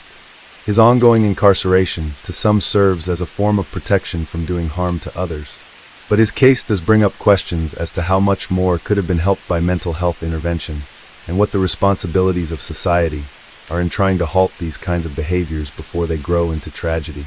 In a nutshell, the case of Jasmine and Jerry continued to echo and served as a social research into the crime, justice, and problem of human behavior. Their case went on to show the complexity in criminal justice, especially for minors. How shocking it was to remind them of the far-reaching consequences of violence and toxic relationships. The Richardson family murders are the icy reminder of how a life that appears quite normal can plunge so quickly and unexpectedly into tragedy, too terrible to be imagined. This case, extremely disturbing, places us face to face with questions that are not easy to deal with, pointing to the dark side of love, manipulation, and human relationships' thin veneer. It flags how dangerous toxic dynamics can spiral into catastrophic consequences, even within a family that appeared on the surface to be loving and stable. The case of Jasmine Richardson and Jeremy Steinke shook the very foundation of the small community of Medicine Hat, Alberta, and was felt far and wide even today. What really set this case apart, however, was the especially heinous nature of the murders and the extreme youth of those involved. Jasmine was but a 12-year-old girl at the time. Few cases in the history of Canadian true crime have had such a significant impact. It exposed vulnerabilities of youth to manipulation, while also touching on very difficult questions of culpability, rehabilitation, and justice. To the people of Medicine Hat, the murders are more than a sad chapter in their history. They're a ghostly reminder of how fragile trust can be, and how devastating the consequences can be once that trust is broken. The case, even years later, still sparks an outrage reaching far beyond the town's borders, drawing in and unsettling all who hear about it. The Richardson family murders highlight the complexities of human behavior and the far-reaching impact of violence on individuals, families, and communities. The Richardson family murders are a case in point as to the very many intricacies of human behaviors and just how far, in what measure, violence may ripple through individual persons, families, and communities. It was bad for Bill and Nancy to have to die the way they did. But for a 7-year-old girl to die that way, to be wrapped with plastic, to be wrapped with duct tape, to have a 60-pound rock strapped to her body and thrown into a lake, there was no excuse. Killing an entire family is already a horrifying act, but to torture a child while her parents helplessly watched, that's pure evil beyond anything words can capture. This became the burning drive for the whole Pope County Sheriff's Office in Arkansas back in 1996. What started as an unthinkable, brutal crime would soon pull back the curtain on an even darker web of secrets all tied to one terrifying thing: white supremacy. No doubt about it, this is one of the most disturbing and ruthless cases we've ever covered on this channel, and it leaves you with one huge question. How does a mind set this twisted spiral into such heartless violence? Now, before we try to answer that, let's take a closer look at the victims, the Muller family. For starters, the Mullers weren't just any ordinary family. They were gun enthusiasts, a lifestyle that defined much of their world. The father, William Muller, wasn't just a passionate collector. He was a federal firearms licensee, meaning he was a licensed gun dealer. He also worked as a self-employed electrician, and his life revolved around guns, selling them, buying them, and even using them. He was married to Nancy, and together they raised their 8-year-old daughter, Sarah, their only child. They loved her with all their hearts, and she was the center of their world. The family lived in Tilly, Arkansas, a small, tight-knit community where William and Nancy homeschooled Sarah. Weekends were often spent at gun shows, a shared hobby that only brought them closer together as a family. Given this, it's no surprise that their home was packed to the brim with firearms, ammunition, and a hefty stash of cash. With all that valuable loot just sitting there, it made the perfect target for a robbery. And that's exactly what happened in 1995. The Muller home was broken into by a man named Kirby Kehoe, who, shockingly, was a family friend. He stole guns and cash, but instead of letting this setback shake them, the Muller family didn't miss a beat. The robbery didn't stop their passion for firearms or their business. Now keep this robbery in mind, because it's going to be crucial in the investigation that unfolds later. Fast forward to January of 1996. The Muller family was out of the house, probably spending some quality, relaxed time together. But little did they know, waiting in the shadows of their home, were two monsters, ready to strike the moment they walked through the door. As soon as they entered, the Mullers were confronted by these two men. They were dressed like FBI agents, but don't be fooled. These guys weren't the real deal. They were imposters. Without wasting a second, they tied the family to chairs, and when William Muller, who was 52 years old at that time, refused to cooperate, things took a terrifying turn. The intruders separated the family, and they began to torture them while interrogating. They did everything in their power to force the Mullers to talk. But when the parents still didn't give in, they turned their attention to the 8-year-old Sarah. This is where it gets absolutely chilling. Sarah was interrogated about the family's fortune, about where they kept their money and valuables. And to make her talk, one of the men shocked her with an electric cattle prod.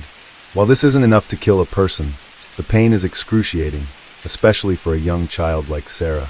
After the little girl gave them the information they were after, they found $50,000 in cash, along with guns and ammunition. Now, you might think they'd just grab what they came for and leave, but that's not how it went. The nightmare was far from over. The Mullers were then subdued with stun guns, which knocked them unconscious. The intruders took their sweet time with this, almost like they were enjoying the slow, agonizing process. But it didn't stop there. The worst was yet to come. The two men suffocated them by placing sealed plastic bags over their heads. Imagine the horror of knowing your entire family is being tortured, helpless, and unable to stop it. That's the reality the Mullers were facing in those final moments. Now, if you thought the Mullers were found dead right after that horrifying night, well, you'd be wrong. The truth is, 2 weeks passed before anyone realized something was horribly wrong. Nancy Muller's mom, Earlene Branch, hadn't heard a word from her daughter in all that time. That was totally unlike Nancy. She always called after their trips, especially when they went to those gun shows. So Earlene couldn't shake that gut feeling something bad had happened. She reached out to the sheriff, sharing her growing concern. Sheriff Jay Winters knew the Mullers, even though they lived in a neighboring county, and he agreed to help. But when he spoke to people in the neighborhood, they didn't seem worried at all. Most people figured the Mullers had just taken off somewhere, maybe a quick trip or a break from everything, and hadn't bothered to check in. It almost felt like everyone thought they were just giving themselves some space, and everything was fine. Then, on February 11th, an entire month later, the case took a terrifying turn. A farmer, just going about his day, found the Mullers' Jeep. It was hidden, abandoned on the side of the highway, far from where it should have been. This discovery set the investigation into motion again. Inside the Jeep was Nancy Muller's purse, and it still held her wallet and ID. But the trailer was empty, with no sign of the family anywhere. As days turned into weeks, weeks into months, the Mullers' disappearance became even more unsettling. No leads, no clues, just the eerie silence of their absence. Then, 5 months later, a twist in the case came when an elderly couple decided to spend a day fishing in a bayou near Russellville. While waiting for a bite, the woman snagged her fishing line on something, and when she tried to free it, she quickly realized she had hooked a boot that still held the bone of a man's leg inside it. Horrified, she cut the line and rushed for help. This set off another search, led by Sheriff Winters, who organized teams to scour the bayou with metal hooks and divers. By the end of the day, they had recovered parts of a body. The torso was weighed down by a rock, and the head was wrapped in duct tape. From the moment investigators saw the body, they knew this wasn't some ordinary crime. It looked like an execution, deliberate, cold, and calculated. The body was that of a small female, and at first investigators thought it could be the body of a 6-year-old girl who had been reported missing from a nearby county the year before. But when they examined the size and the clothing, it didn't match. That's when they started to wonder, could this be Sarah Miller? The next day, 2 more partial bodies were discovered. All 3 torsos were weighed down with rocks, and their heads were wrapped in plastic bags secured tightly with duct tape. It was a chilling scene. Using dental records, DNA, and clothing, the authorities confirmed the identities of the bodies. It was William Mueller, his wife Nancy, and their 8-year-old daughter Sarah. What had started as a missing persons case had quickly turned into a brutal triple homicide investigation. When the coroner examined the bodies, they concluded that they'd probably been in the water since January 11th, the last day anyone had seen them. But there was more to the story. The investigators found tiny specks of blue paint stuck to the tape. They sent the paint samples to the FBI lab in Washington, D.C. for testing, and it was confirmed that the paint matched the type used on General Motors vehicles. With this new lead, investigators pieced together that 2 people must have been involved. One drove the blue car with the bodies, while the other followed in the Mullers' Jeep. By the time the bodies were dumped in the water, the Mullers were likely already dead, suffocated by the plastic bags. The investigation soon turned back to the Mullers' belongings. Since the family had vanished, most of their valuables had been taken by relatives, but some items had been left behind, stored in their landlord's garage. Among the things found were a Colt .45 gun case with a serial number, but the gun was missing.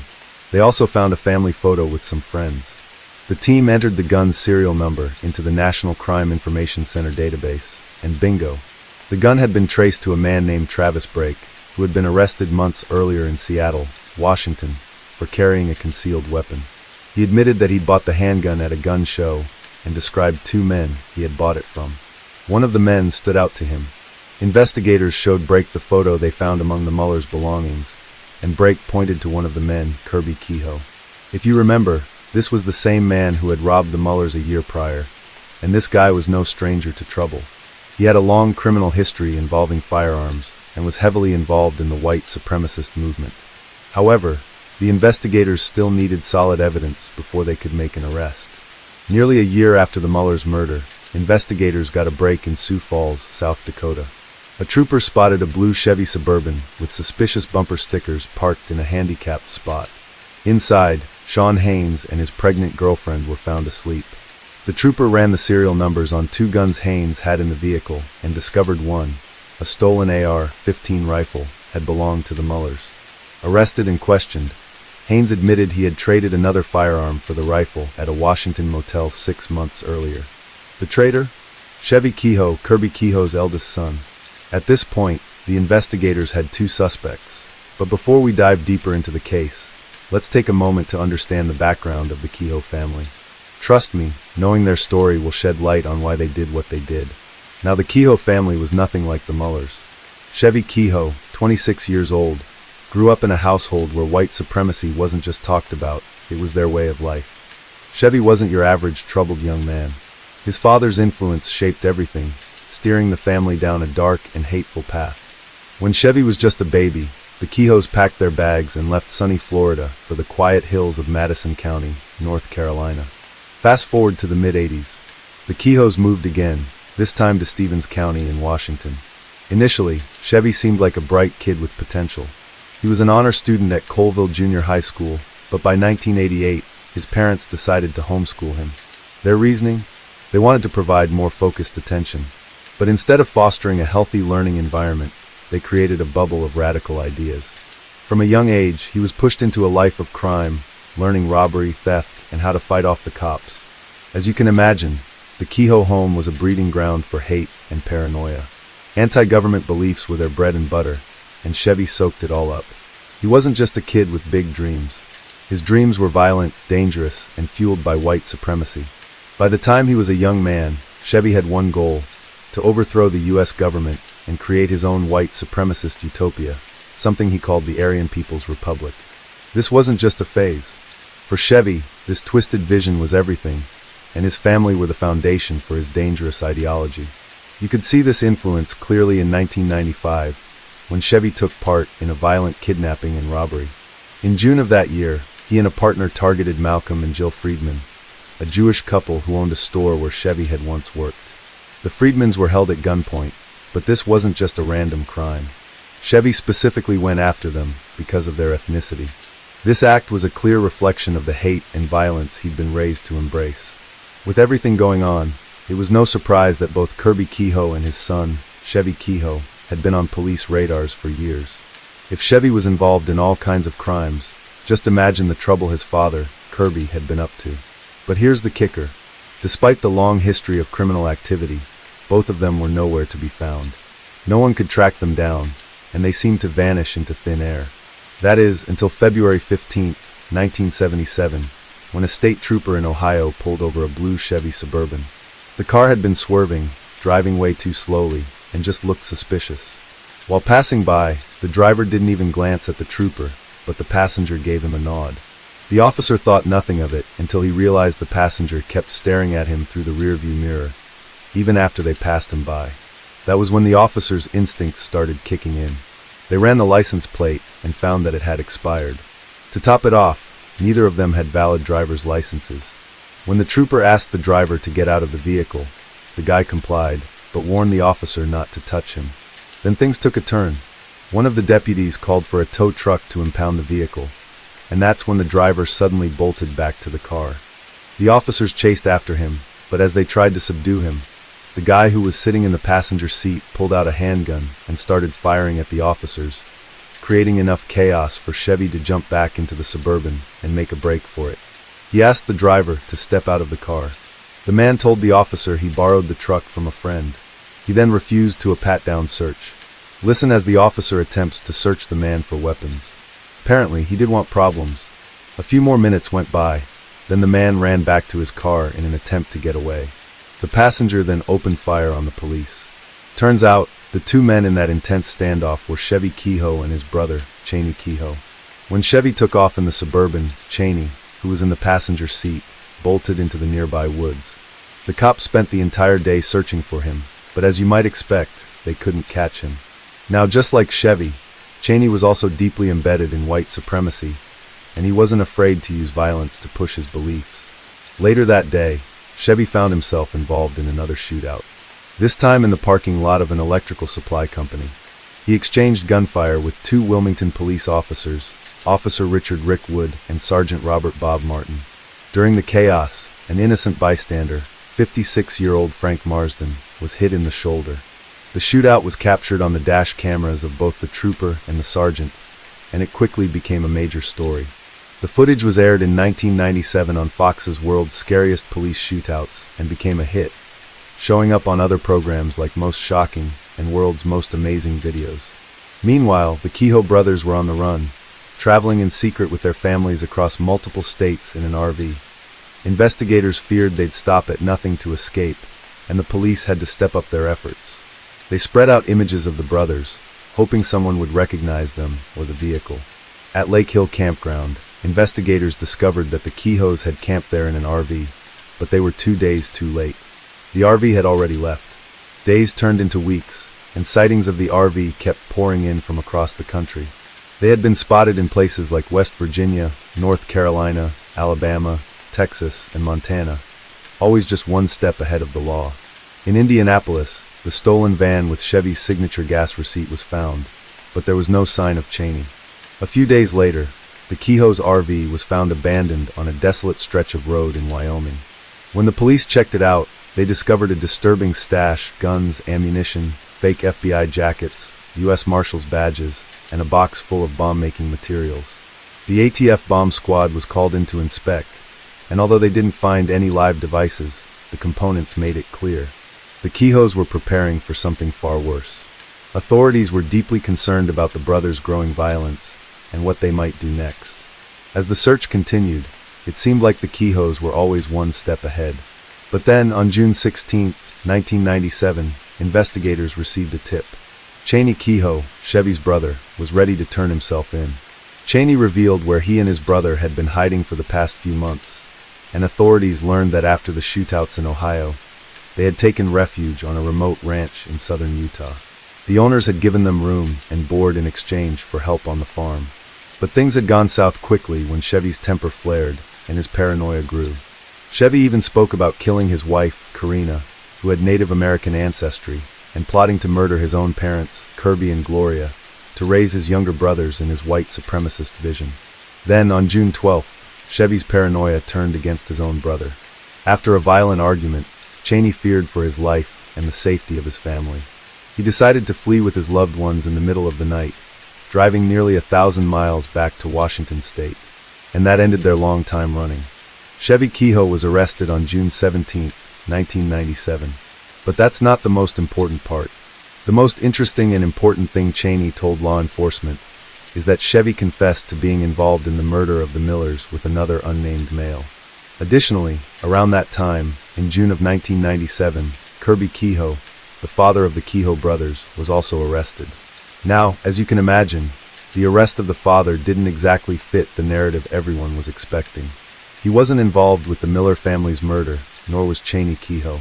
But just when the situation seemed to be unraveling, Gloria Kehoe, Chevy's mother, stepped forward to law enforcement and dropped a bombshell. Gloria revealed that her son, Chevy, had confessed to her about the horrifying details of the Muller family slaying. She went on to explain that the murders weren't just some spontaneous act. They were planned out for a whole year. The plan went way back to the first robbery of the Muller family back in February of 1995, which had apparently set everything in motion. According to Gloria, the chain of events started when William Muller, the patriarch of the Muller family, confronted Kirby Kehoe after suspecting him of being involved in the robbery. Apparently, during this confrontation, William Muller was incredibly disrespectful to Kirby, which did not sit well with Chevy. In fact, it seemed to be the moment that flipped a switch in Chevy's mind. He thought that William's disrespect was enough to give him the green light to go ahead and rob and kill the Mullers. But there was more to it than just a grudge over disrespect. According to law enforcement, Chevy's motivation wasn't just personal.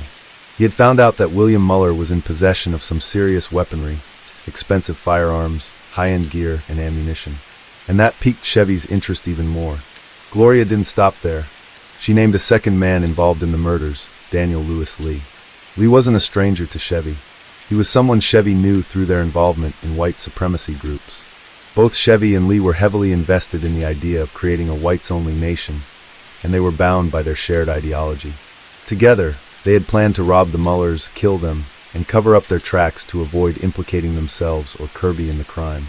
Gloria went on to explain that on January 11, 1996, the Muller family had left for a gun show. While they were gone, Chevy and Lee dressed up as law enforcement officers and made their way to the Muller home. When the Mullers returned, Chevy and Lee ambushed them, tying them up. But there was one part of the plan that didn't go as expected. According to Gloria, Lee was hesitant, especially when it came to killing Sarah Muller, the Muller family's daughter. Apparently, Lee just couldn't bring himself to do it. So Chevy took matters into his own hands and killed Sarah himself. Fast forward to March of 1999, and Daniel Lewis Lee and Chevy Kehoe stood trial for the triple murder. Both Cheney and Gloria Kehoe testified against them, spilling the details of what had happened. The trial ended with a conviction. Chevy Kehoe was sentenced to life in prison, while Daniel Lewis Lee was sentenced to death. Apparently, Daniel Lewis Lee also had a deeply troubled upbringing, one that was marked by instability and violence. From a young age, Lee faced significant challenges. He struggled with seizures and other neurological issues that often led him to be placed in mental health facilities. However, his time in these facilities was short-lived, as he was removed due to his violent behavior. His struggles were compounded by his inability to control his anger and his growing propensity for violence, which only seemed to escalate as he got older. By the time Lee was 17, his violent tendencies had already manifested in a chilling way. He was involved in the brutal murder of Joseph Wavra, which occurred during a robbery. It was the third murder in a string of violent crimes, but incredibly, Lee managed to avoid a murder charge. Instead, he received only a suspended sentence for the robbery, a decision that seemed more lenient than it should have been, given the severity of the crime. Unfortunately, this leniency did little to curb Lee's violent impulses. It only appeared to embolden him, allowing his thirst for violence to grow unchecked. It wasn't long before Lee crossed paths with Chevy Kehoe.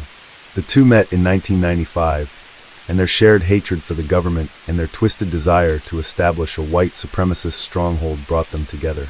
Now Lee tried to soften his image in court, claiming he had a good side and that he could change.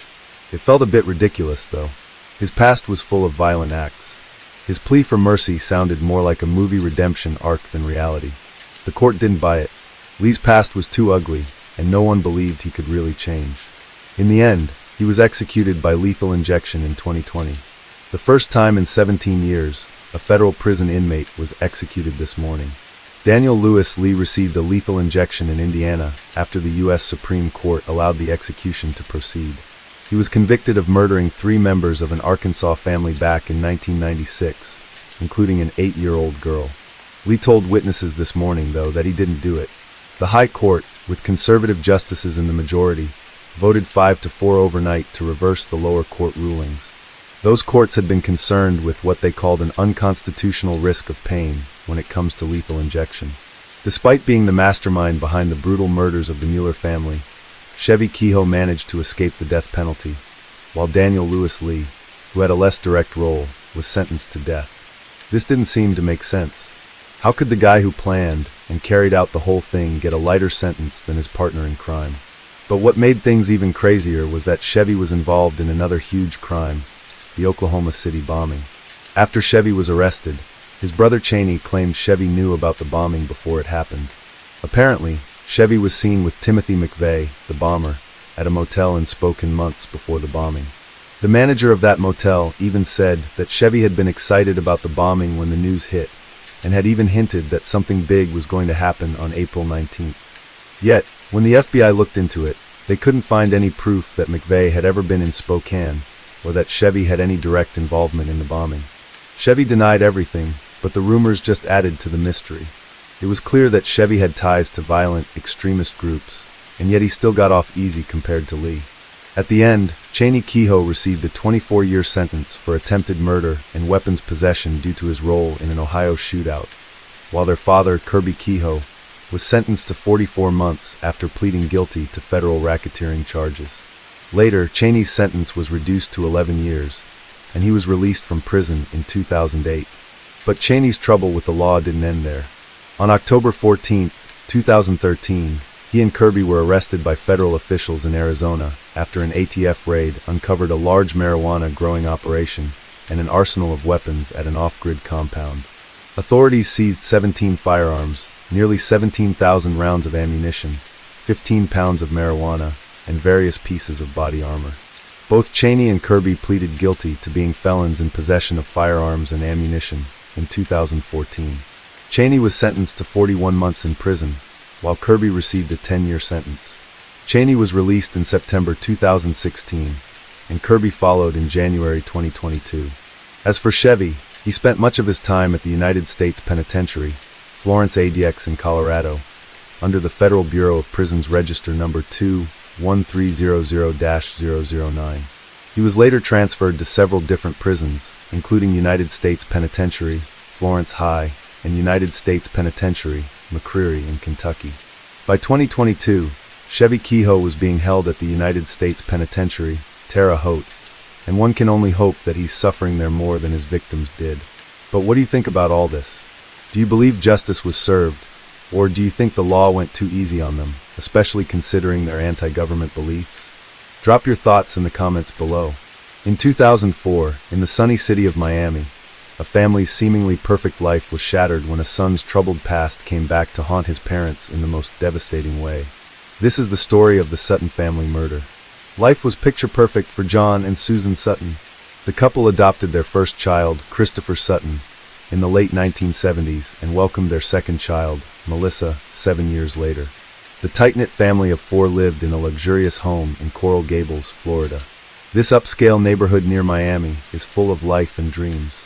John was an attorney of high reputation. He was known for his mastery of the law and success in most high-profile cases he managed. He was licensed to practice law in the state since 1972. John's personality was unmatched. As for Susan Sutton, she was his loving wife and manager. Susan was a head nurse of surgical intensive care. We did a lot of traveling together through the Caribbean. I had a couple of different boats and would take them to the Bahamas and scuba dive and fish.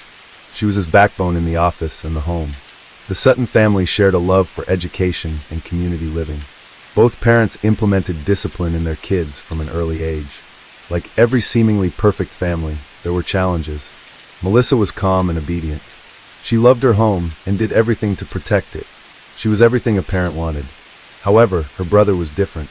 Christopher was a black sheep of the Sutton family, a role he seemed to have repented of. His parents believed he had left his troubled past behind. Unknown to them, he plotted evil.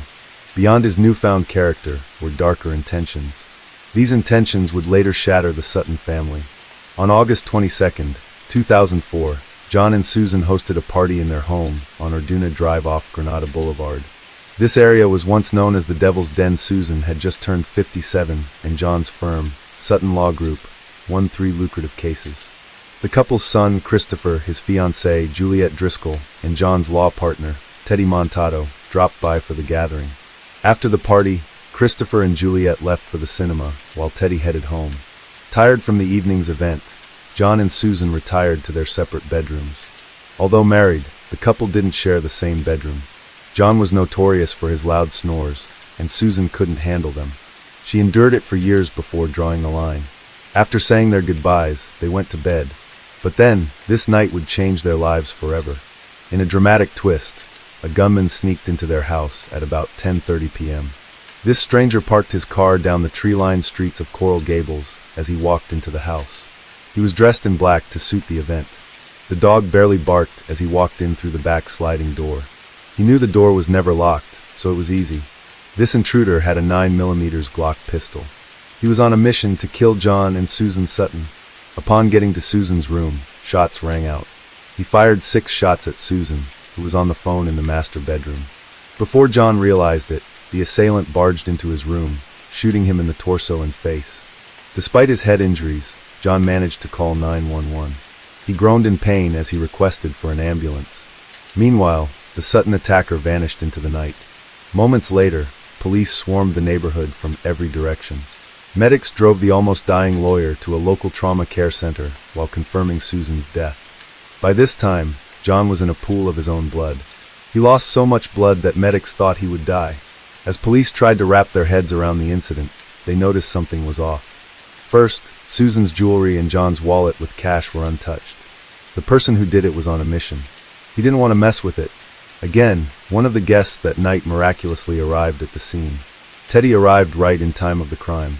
He told the police that he was on the phone with Susan when he heard shots, so he raced to her house. Why was he on the phone with her at that time? Did Teddy want the couple dead? These questions prompted the police to name him the first suspect. Interrogations began the day after the shooting. Besides working at John's law firm, Teddy was a marksman. He was a competitive shooter and had been shooting earlier that day. This revelation raised eyebrows. In a bid to piece things together, Detective Cordero sent Teddy's gun for testing. While this was ongoing, she had a list of questions for the suspect. She felt he was hiding something about a secret relationship with Susan. Why else was he on the phone with her that night? After failing a polygraph test, Teddy confessed to having an affair with Susan. However, he had no motive to hurt her or her husband. Teddy's gun didn't match the murder weapon, and police cleared him of the crime. Detectives confirmed he wasn't in the Suttons' home during the shooting. Who would want the Suttons dead? As a successful lawyer, John had a fair share of enemies. He occasionally received death threats, most of which he dismissed. Police checked the records, scrutinizing every name. But they all had alibis. However, there was one more person they needed to check. A woman had stormed John's firm days before the attack. She was angry over a settlement issue and threatened to wreak havoc. A lawyer who presumably had enemies. Early on, there was a lady and she had threatened to shoot up my office. Now that would be a classic example of a motive to commit murder. The woman had a boat that may have helped her escape through the waterway that night. But when police dug deeper, they found no link between the woman and the shooting.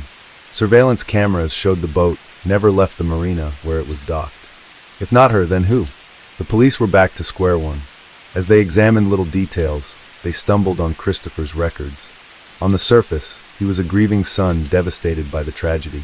But as detectives dug deeper, they uncovered details of his past life. Layer by layer, his past began to unfold. Christopher got into lots of trouble as a teenager. He struggled with conduct-defiant disorder, a condition that led to frequent defiance and a lack of impulse control, making him difficult to parent. He was in and out of multiple schools. His parents wanted the best for him, but this teenager never understood. Upon dropping him off at a new school, he would sneak out through the back door into the street. He skipped classes and was not interested in learning. While in high school, he and some other kids broke into a teacher's house and spray-painted it. He was later arrested and sued. Christopher was mean. He wanted to draw tattoos, do body piercings and abuse drugs, even though his parents hated that.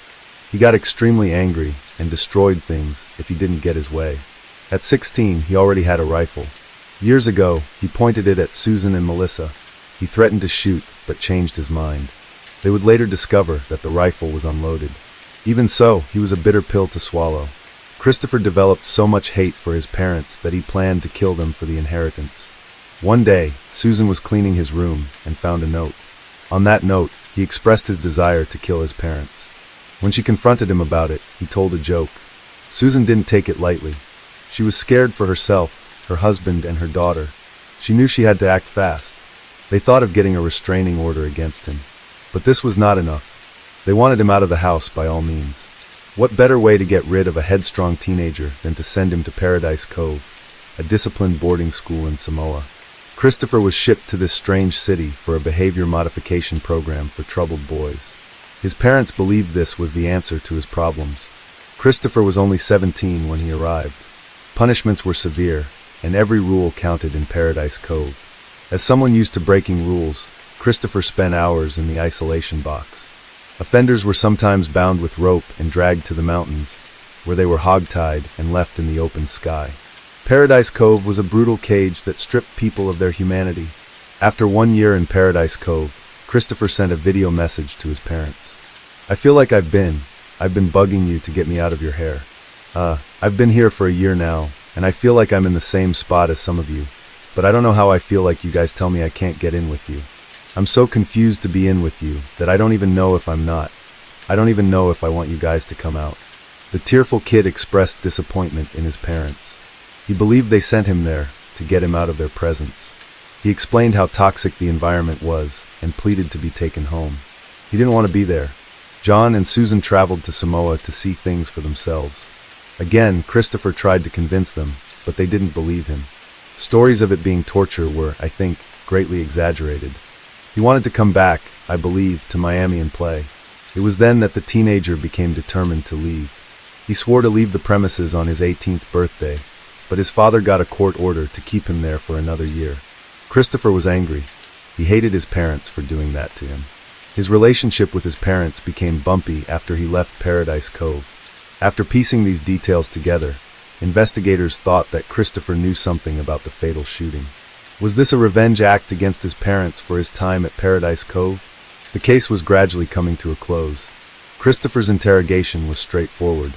On the night of the shooting, he and Juliet left for the movie theater.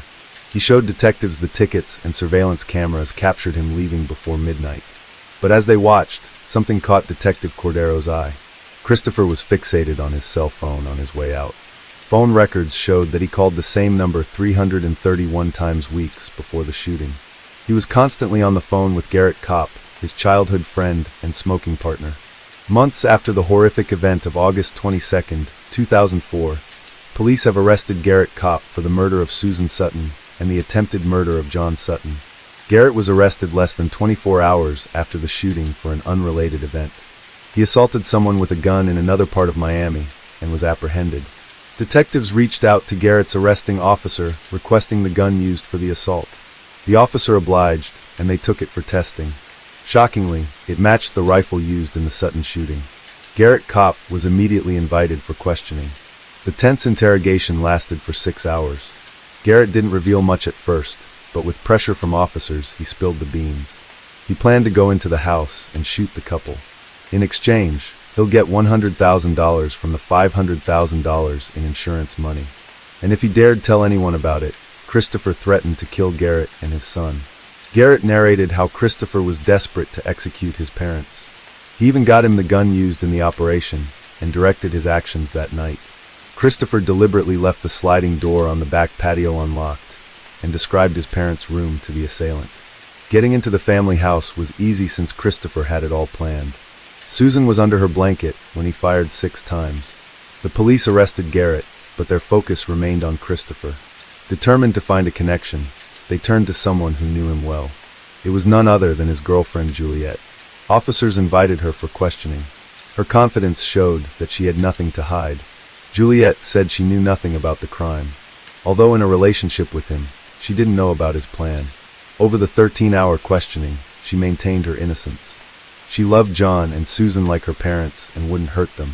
John gave her a job at his law firm and supported her financially, while Susan taught her hands-on skills like makeup and home management. Juliet became teary to convince them, but the officers were unmoved. They threatened her with arrest if she didn't speak the truth. At this point, Juliet knew she had to save herself. She revealed the deep-seated hatred her boyfriend nursed for his parents since they sent him to Samoa. He believed he would have been better if he hadn't gone there. He wanted them to pay for what they did to him. He was willing to retaliate, even if it took a decade. Officers already knew about his life in Samoa, but only wanted confirmation. Meanwhile, John woke up in intensive care with a massive injury that caused him to lose his sight. Melissa said her father was unrecognizable when she first saw him. It was a miracle that he survived.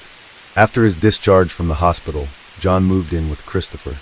Within those few days, his son tried to take over his bank account. He was shocked when he heard his son masterminded the shooting. Detectives called him early that morning, urging him not to let anybody in the house until they came. It made sense that Christopher wanted to get back at his parents. When officers arrived, they broke the news to him.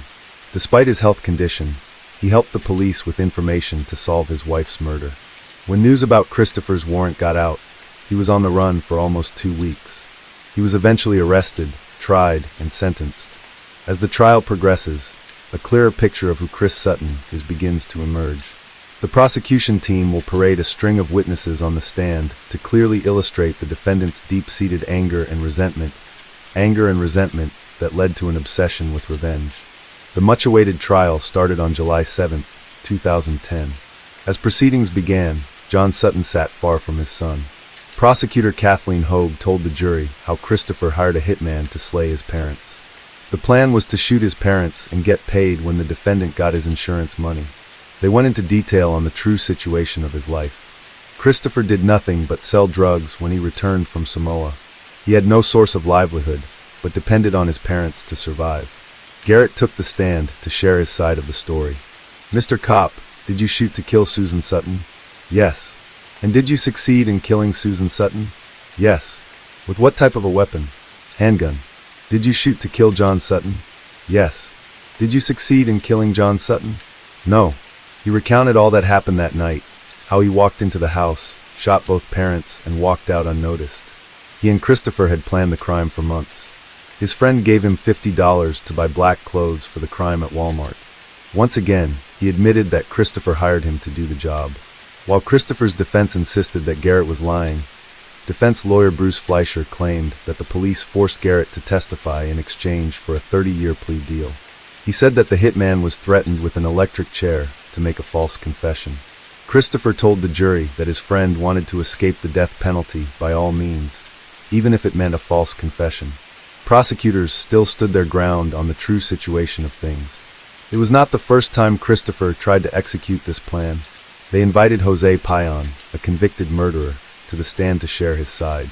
Payan met Christopher in 1999. At the time, Christopher was desperate to exact revenge on his parents. He asked Payan if he knew any hitman that would kill his parents. Payan thought he was joking, but Chris reiterated that his parents were worth $500,000 and had life insurance. It was a juicy deal, but Payan backed out. Reacting to this statement, Christopher called Payan a liar.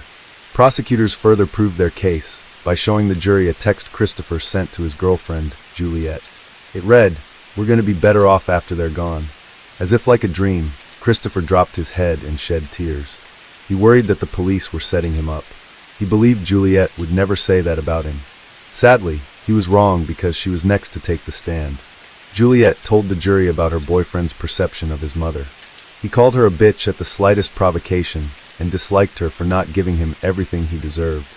She recalled how angry he was about his time in Samoa and how the trauma never left him.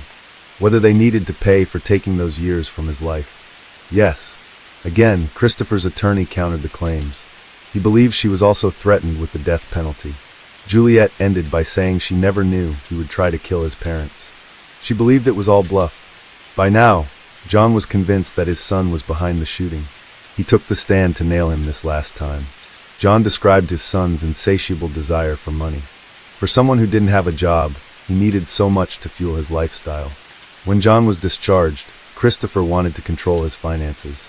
He noticed something was fishy and kept certain details away from him.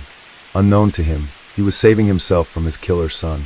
Although John was convinced about his son's actions, he still couldn't believe it. He told the world at the hearing that he no longer loved his son. He officially distanced himself from Christopher and is now known as Melissa's father. Despite the mountain of evidence pointing to Christopher, he had to prove his innocence to the jury. It was the moment he had been waiting for. That Juliet Driscoll lied when she said that things would be better when your parents were dead. Absolute lie. And when Juliet Driscoll told the police or testified that you wanted your parents dead, that was a lie. Correct.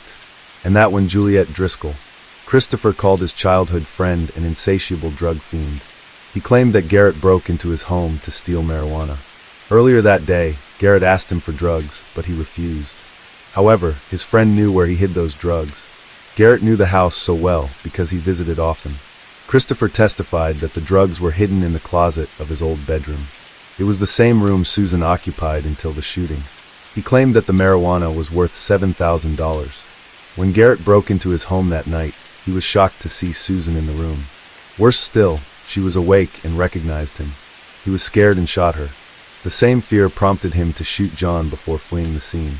Christopher insisted he was innocent and had no reason to kill his parents. In fact, he had healed from the torture in Samoa. In a shocking twist, he told the jury that Paradise Cove wasn't bad after all. He benefited so much from it. When asked about the maltreatment there, he broke down in tears, in contradiction to his earlier claims. His reaction proved that he hadn't healed from his experiences there. In her closing statement, Prosecutor Kathleen ended by calling Christopher a greedy, lazy, and entitled man. She urged the jury to look through the details and do the needful. After a day and a half of deliberations, Christopher Patrick Sutton was found guilty of first-degree murder and attempted first-degree murder. He was sentenced to life in prison with no possibility of parole. On the other hand, Garrett pleaded guilty to second-degree murder and was sentenced to 30 years in prison. His father, Mitchell Kopp, was disappointed in his son. He'll spend nearly half his life behind bars over a silly decision. After Christopher's sentencing, John returned to his law firm while working on regaining his sight. He considered optic nerve regeneration at Scappens Eye Research Institute in Massachusetts. He has now implanted a device around the back of his eye. While waiting for a permanent solution, he still practices law. Thanks to an aide, John memorizes his briefs and wins his cases like in the old times. He reportedly has a girlfriend who loves him unconditionally. John has still not forgiven Christopher for what he did to his family. He's now in his 70s and continues to practice law. His life is taking shape with each passing day. What could have been done to make Christopher a better person? Could this tragedy have been avoided? Share your thoughts in the comments below. Quiet Town in Carroll County, Indiana, known as the Garden Sport of Indiana, was always peaceful until November 21, 2016, when a tragic fire claimed the lives of 4 young sisters. How did the fire start? Was it an accident, or was it set intentionally? Today we'll uncover the details of this heartbreaking case. Galen Rose had just started a new job with higher pay and was excited. She dreamed of giving her daughters the best life she could. Her girls, Kiana Davis, Kiara Phillips, Cariel McDonald, and Keone Welch, were her world. At 11, 9, 7, and 5, the girls were full of positive energy. Galen dreamed of a life of endless possibilities for her daughters, one filled with opportunities she missed. Her childhood was boring, and she didn't want that for her girls. Her father, Tracy Rose, went to prison for drug crimes when she was only 12. She didn't have him around until 2011 when he came back into her life. Even so, this was not enough. Well, Tracy loved her and his grandchildren so much. He moved to Flora and urged Galen to go with him. She was reluctant at first, but had missed her father so much. After weeks of considering his offer, she followed her father to Flora with the girls. She believed Flora was a fresh start for her and her little girls. Galen and the girls lived with her father for 8 months until she secured a spacious apartment. She rented the 2-story duplex for $500 monthly. This was a breath of fresh air for her and the girls. The duplex had a front porch on a tree-lined street. They settled in so fast. The girls often played with each other outside. They were friendly to everyone and made new friends in the neighborhood. They played with a neighbor's dog since they didn't own one. The 4 sisters also loved to dance, play sports, and enjoy family time. The sisters, who lived in Flora, loved to cheer. In this video, the eldest sister, Kiana, helps her 7-year-old sister, Cariel, work on their routine before a competition. They were members of the Lafayette Diamonds cheer team. They had just competed in a cheerleading tournament the Saturday before the fire. And on Sunday, Kiana had a basketball game. Kiana loved basketball and dedicated many hours to it weekly. Tracy predicted she would be a basketball star. Like Galen, he went with her to games and cheered from the crowd. Galen was super proud of her girls. She worked long hours in a gas station. She even took extra shifts to make ends meet. Galen was calm and cheerful like her daughters. She smiled behind the counter and spoke politely to customers. Her girls sometimes called her their coach because she supported them, especially during Tuesday cheer practices. Watching them perform was the highlight of her week. On the afternoon of November 21, 2016, Rose and her daughters headed to the grocery store. It was one of those exciting trips because the girls picked out their favorite snacks. When they got home, it was already evening. Rose cooked dinner, and after they ate, she sent them off to bed around 10 p.m. The girls echoed goodnight as they snuggled under their blankets. Rose responded and was grateful for her little family. The exhausted mom of 4 headed to her room. A few minutes later, there was pin-drop silence with everyone fast asleep. No one could have guessed what would happen next. The Friday before the fire, Tracy prepared to leave town. He visited his granddaughters and asked them to help him pack for the trip. The girls, who called him Papa, didn't want him to leave. They asked him to stay a while with them. It was unusual that they asked him to cancel his trip, but then he didn't make much out of it. He left anyway. Hours later, he woke up to a call from Galen. She said his granddaughters were dead. How did it happen? Galen was fast asleep when she heard screams from her daughter's bedroom. It was a few minutes past 3 a.m. She woke up and immediately jumped from the bed. The flames were spreading fast as the screams continued from their bedroom upstairs. She tried to get to them, but the intense heat wouldn't let her. Smoke filled her lungs as the flames pushed her back from the staircase. She couldn't breathe or talk. At that moment, she realized rescuing them alone was impossible. She ran from the house to get help from neighbors. The first call to 911 came in at 3:30 a.m. While they waited, neighbors gathered around the house to help the 4 girls. Meanwhile, their injured mother watched helplessly. Neighbors rushed around the house, desperate to help. But it was too late. The screams grew fainter with each passing moment. Galen was later airlifted to Ashkenazi's burn center. She suffered burns over her body and smoke in her throat. Carroll County Sheriff's Deputy Drew Yoder also suffered severe smoke inhalation. When he arrived, he briefly spoke with Galen. Get cover fire as well. He asked where the kids were, and she pointed to their room upstairs. Yoder immediately asked the county to send medics. Coughing heavily, he tried to make his way up a narrow, smoke-filled stairway. The girls shared a bedroom on the 2nd floor. The climb was complicated and impossible. Galen desperately directed Yoder from outside. She urged him to keep climbing until he reached the girls' bedroom. Yoder inched closer, but the smoke overpowered him. Seconds later, he exited the building, breathing heavily and groaning. He raced to the floor of fire department, which was arriving. He yelled at them to get the fire equipment moving. Yoder was hopeful that the fire department would do its job. While the fire department inched closer, Deputy Yoder and Officer Dissinger wore air packs, getting ready to enter the house. They crawled on hands and knees to the front door. Unfortunately, the flames came towards the cops from the back of the house. Firefighters reached the officers and 3 of the girls and got them out. CPR began immediately on the girls, hoping to save them. The 4th girl was brought out of the house. Efforts to rescue her continued. While firefighters battled with the flames inside, the medical team tried to save the girls' lives outside. Unfortunately, all 4 sisters could not be revived. They died at the scene as the fire continued to rage through the home. Yoder and Dissinger sustained injuries and were airlifted to the hospital. Neighbors were shocked at how fast the flames engulfed the building. Flora, a town that is barely larger than a square mile, was thrown in grief, suspicion, and fear. Everyone wondered if the fire was intentionally set. Rumors swirled around town, and the investigation started immediately. We're taking each one of those rooms and looking at those independently, taking a look at all possible causes. The Indiana State Fire Marshal initially ruled the fire as undetermined. However, they determined that the fire started in the kitchen area. 2 months later, they changed the cause of the fire to arson after they found accelerants throughout the home. I want publicity about this case because I want it to be solved. Was ISP aware that that release was going out on Saturday? We were not. Investigators declined to talk about the type of accelerants found. Days later, the state police released a contradicting report, raising further questions. After further investigation, they discovered that accelerants were only found in one part of the house. This means that the fire started in one place. This conflicting information leaves doubts as to the real truth. A private investigator confirmed the fears of many in an email sent to state police. It read in part, "The press release statement about accelerants being discovered in several locations is absolutely not based on any evidence discovered at the scene during the investigation, and the investigator, Dennis Randall, was not performing a proper origin and cause investigation based on the current procedures of NFPA 921-2016 edition to opine that opinion." To add insult to injury, the Indiana Fire Marshal's fire investigator assigned to the Floor House fire resigned. Investigator Dennis Randall did not give a reason for quitting, but this move was fishy. Before his resignation, Josh Ayers was Randall's boss. Ayers was president of the Floortown Council and Galen's landlord.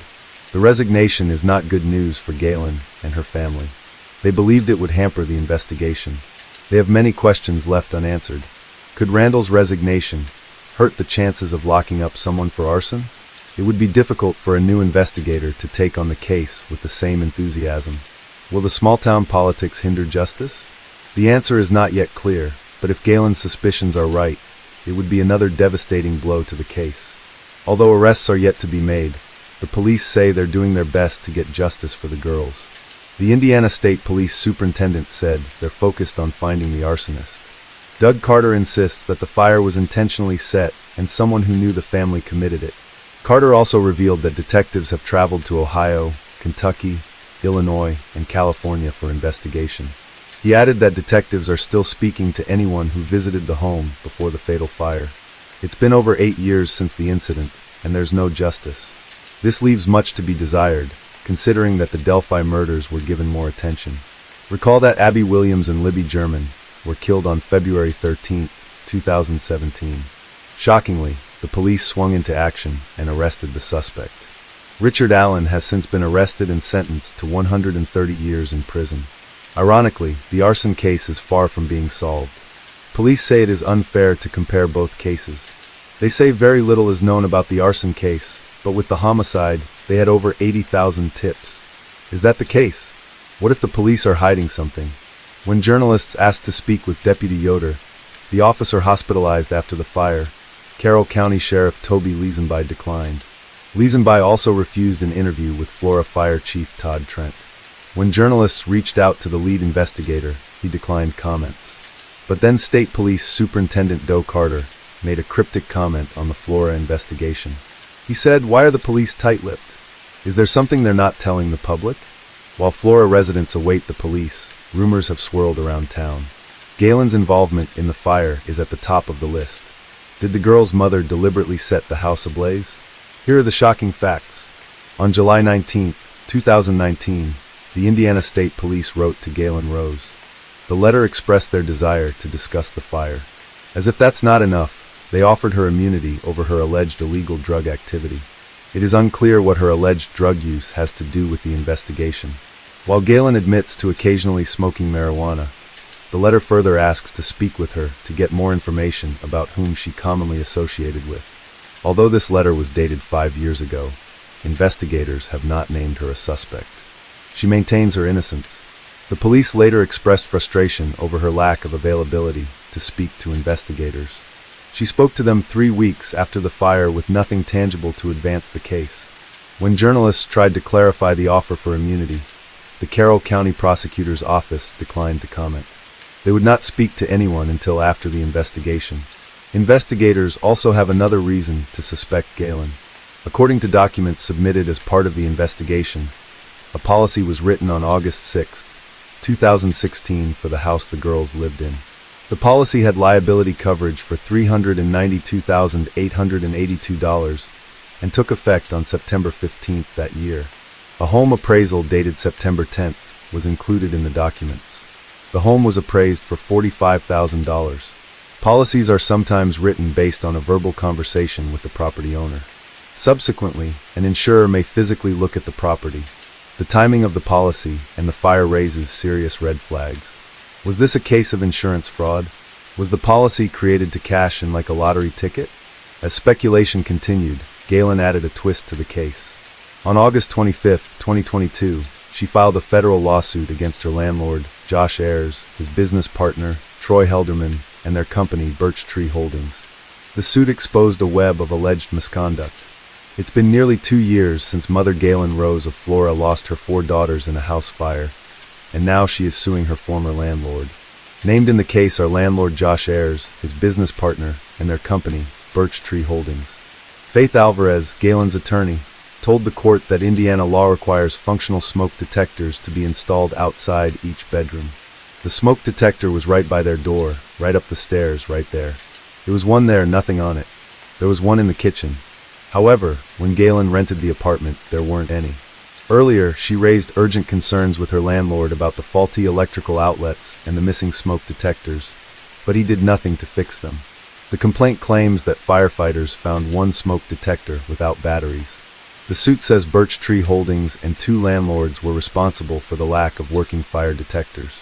Galen hired Mike Vergen, a former ATF fire investigator, to solve the puzzle. He spent over 15 years as a certified investigator before starting his own company. Vergen visited the house 3 times in 6 months before releasing his report. He discovered one smoke detector with no battery in it. Determined to uncover the truth, Vergen raked through fire debris in the backyard, but couldn't find additional smoke detectors. He paid extra attention to the kitchen connecting the back porch. He then examined the appliances in the kitchen. His findings were clear. It showed that an electric malfunction did not cause the fire. The most vital information in the fire investigation came from a witness. Adam Ayers was a neighbor and one of the first responders on the morning of the fire. He was there minutes before the police arrived. Atries told Vergen that he tried to reach the stairway to the bedroom where the 4 girls slept, but smoke drove him back.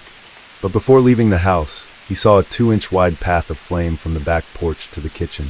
He described this view in detail. Ayers was the only person who saw the ribbon of fire. He helped Vergen determine it was a set fire. However, Vergen admitted that the goal of the fire was not to hurt the children. After several back and forth, both parties reached an agreement on September 6, 2023. Jonathan Bont, Josh Ayers' attorney, confirmed that a settlement was reached. However, the details of this agreement are confidential. Both parties also agreed to pull down the building at 103 East Columbia Street, Flora. They had no objection to demolishing the damaged property. The day after the fire, Flora residents gathered for a prayer vigil at the church across the street from the home. After prayers, dozens of people dropped roses at the site of the fire. Their cheer team was also at the event. Team members lit candles in purple glitter outside the home in Flora. They also brought stuffed animals, balloons, and posters to honor the sisters. Cheerleading coach Allie Sheets accompanied her students to the vigil. She recalled that the girls never stopped smiling. She couldn't remember a time when they weren't cheerful. All 4 girls were always helpful, joyous, and respectful. Jen Brobst was at the vigil that night. She was a librarian at Carroll Elementary, where the girls attended school. She still can't believe that they're gone. She described the incident as surreal. Jen said the library turned into a counseling center days after they died. Her daughter, Liz Brobst, is a member of the Girl Scouts and Kayana's friend.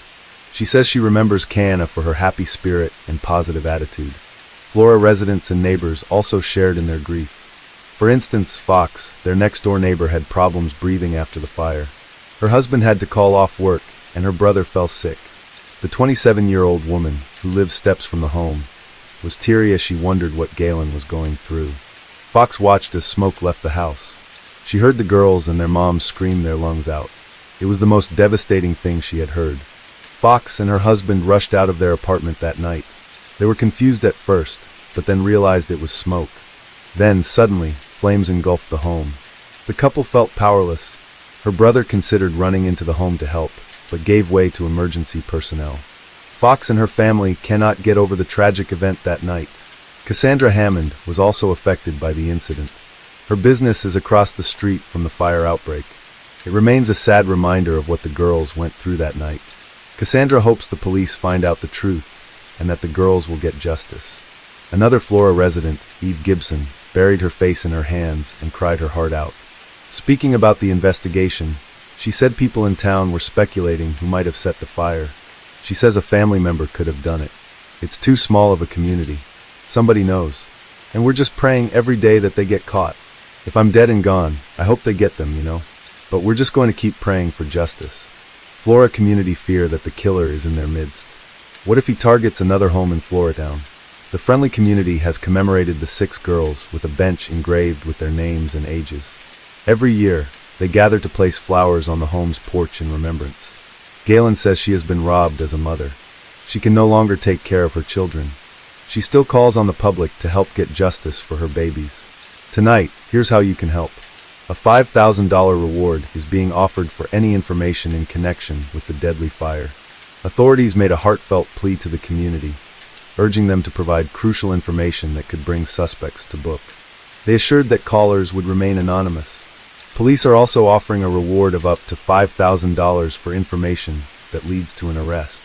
We need people to be talking to people, and people to be listening to other people, and then reporting it appropriately.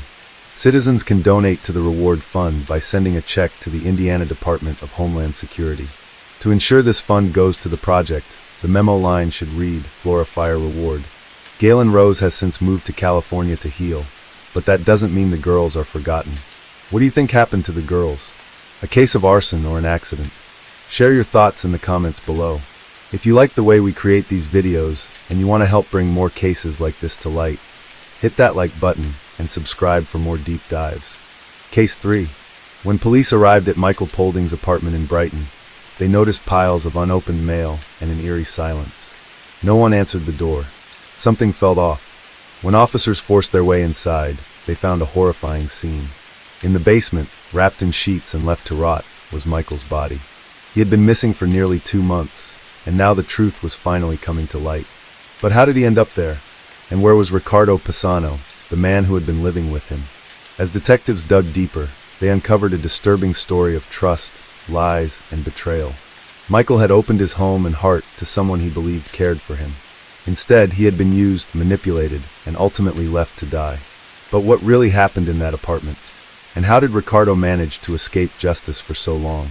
Ricardo Pisano was born in South Africa in 1977.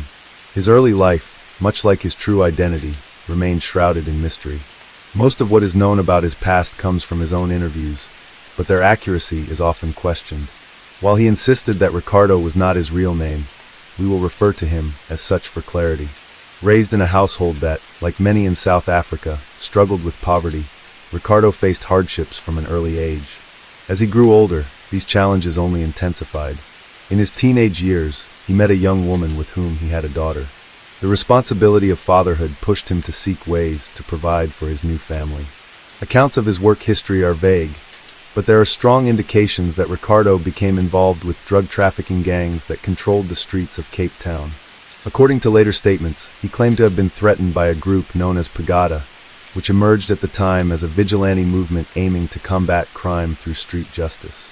While some saw this organization as a force for good, law enforcement viewed it as a radical entity that took justice into its own hands. Feeling endangered by this group, Ricardo, then 23 years old, fled South Africa, leaving behind his wife and daughter. From that point on, his life became a series of struggles and deceptions, characterized by the use of false identities to evade the authorities. His journey led him to New Zealand, where he was soon arrested for extortion. Sentenced to 15 months in prison, he managed to escape after serving only 8 months by taking advantage of a prison event in 2001.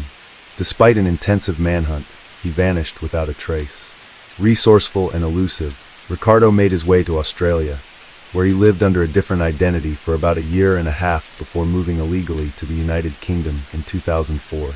Once in the UK, with no legal status and no financial resources, he was forced to find ways to survive while staying under the radar. It was during this time that he crossed paths with 2 individuals who made a living through sex work. Seeing it as an easy way to make money, Ricardo joined them. Initially, he catered to female clients, but he soon realized that male clients were more willing to pay for discretion. One of these clients was Michael Polding, a 59-year-old man whom Ricardo met in December 2009 after Michael responded to an ad Ricardo had placed in a gay magazine offering escort services. Michael was born in Scotland in 1950 into a large and wealthy family, being one of 9 siblings. Though his childhood was a happy one, his teenage years became more difficult as he came to terms with his attraction to men, something his family and the conservative society around him did not accept. Seeking a life of greater freedom, Michael moved to London at the age of 20, settling in Croydon, South London, where he secured a stable job in the urology department of a hospital. His career provided him with financial security, and despite the distance, he maintained strong ties with his family in Scotland, who described him as kind and loving. As the years passed, Michael found happiness with his partner, Henry, with whom he shared his life until Henry's passing in 2001. This loss devastated him, leading to a deep depression. He turned to alcohol to cope, and as his health declined, exacerbated by osteoporosis, his relationships became fleeting. Nearing 60, loneliness weighed heavily on him, prompting him to seek the company of younger men. This search led him to Ricardo, in whom he hoped to find companionship. What began as a straightforward exchange, money for companionship, soon developed into something deeper, at least for Michael. Ricardo quickly realized Michael's loneliness and generosity, and saw an opportunity to take advantage of it. Within months of meeting, Ricardo had moved into Michael's apartment. To explain his presence, he told different stories. Some believed he was Michael's caretaker due to health issues, while others were told he was his godson. In October 2011, after losing his job, Michael decided to relocate to Brighton, specifically to the Kemptown area, known for its vibrant LGBTQ community. He hoped that moving there would allow him to live more openly as a gay man. Using some of the proceeds from the sale of his former apartment, he paid a full year's rent up front for his new home, where Ricardo also moved in with him. The remainder of his savings he entrusted to his sister Mary for safekeeping. Aware of this financial cushion, Ricardo and his associates persuaded Michael to invest his savings in a beauty salon, a decision that would later have dire consequences. In an effort to oversee the supposed beauty salon business, one of Ricardo's associates temporarily moved into the apartment that Ricardo and Michael shared. However, from the very beginning, the venture was doomed to fail. By May 2012, Ricardo convinced Michael that they needed additional funds to keep the business afloat. Trusting him, Michael reached out to his sister and transferred several sums, first $600, then another $120, and finally, a larger sum of $1,900. After this last transaction, all communication between Michael and his family abruptly ceased. Concern quickly spread among his loved ones. It was highly uncharacteristic of Michael to ignore calls and emails, raising alarms. As weeks passed with no word from him, his sister officially reported his disappearance to Sussex police on July 16, 2012. When officers arrived at Michael's residence, they immediately noticed stacks of unopened mail piling up at the entrance, a telltale sign that something was wrong. Upon forcing entry, they made a grim discovery. Michael's body was found wrapped in bedsheets in the basement, already in an advanced state of decomposition. The autopsy revealed multiple injuries, including broken ribs and a fractured collarbone, prompting police to launch a full-scale homicide investigation. As detectives questioned neighbors, they learned that Michael had moved into the area with two younger men. Witnesses reported that the relationship between the three often seemed tense, sometimes even violent. Authorities attempted to locate both individuals. Ricardo's associate was found and taken into custody as a suspect, but was later released on bail due to a lack of concrete evidence. Ricardo, however, had disappeared without a trace.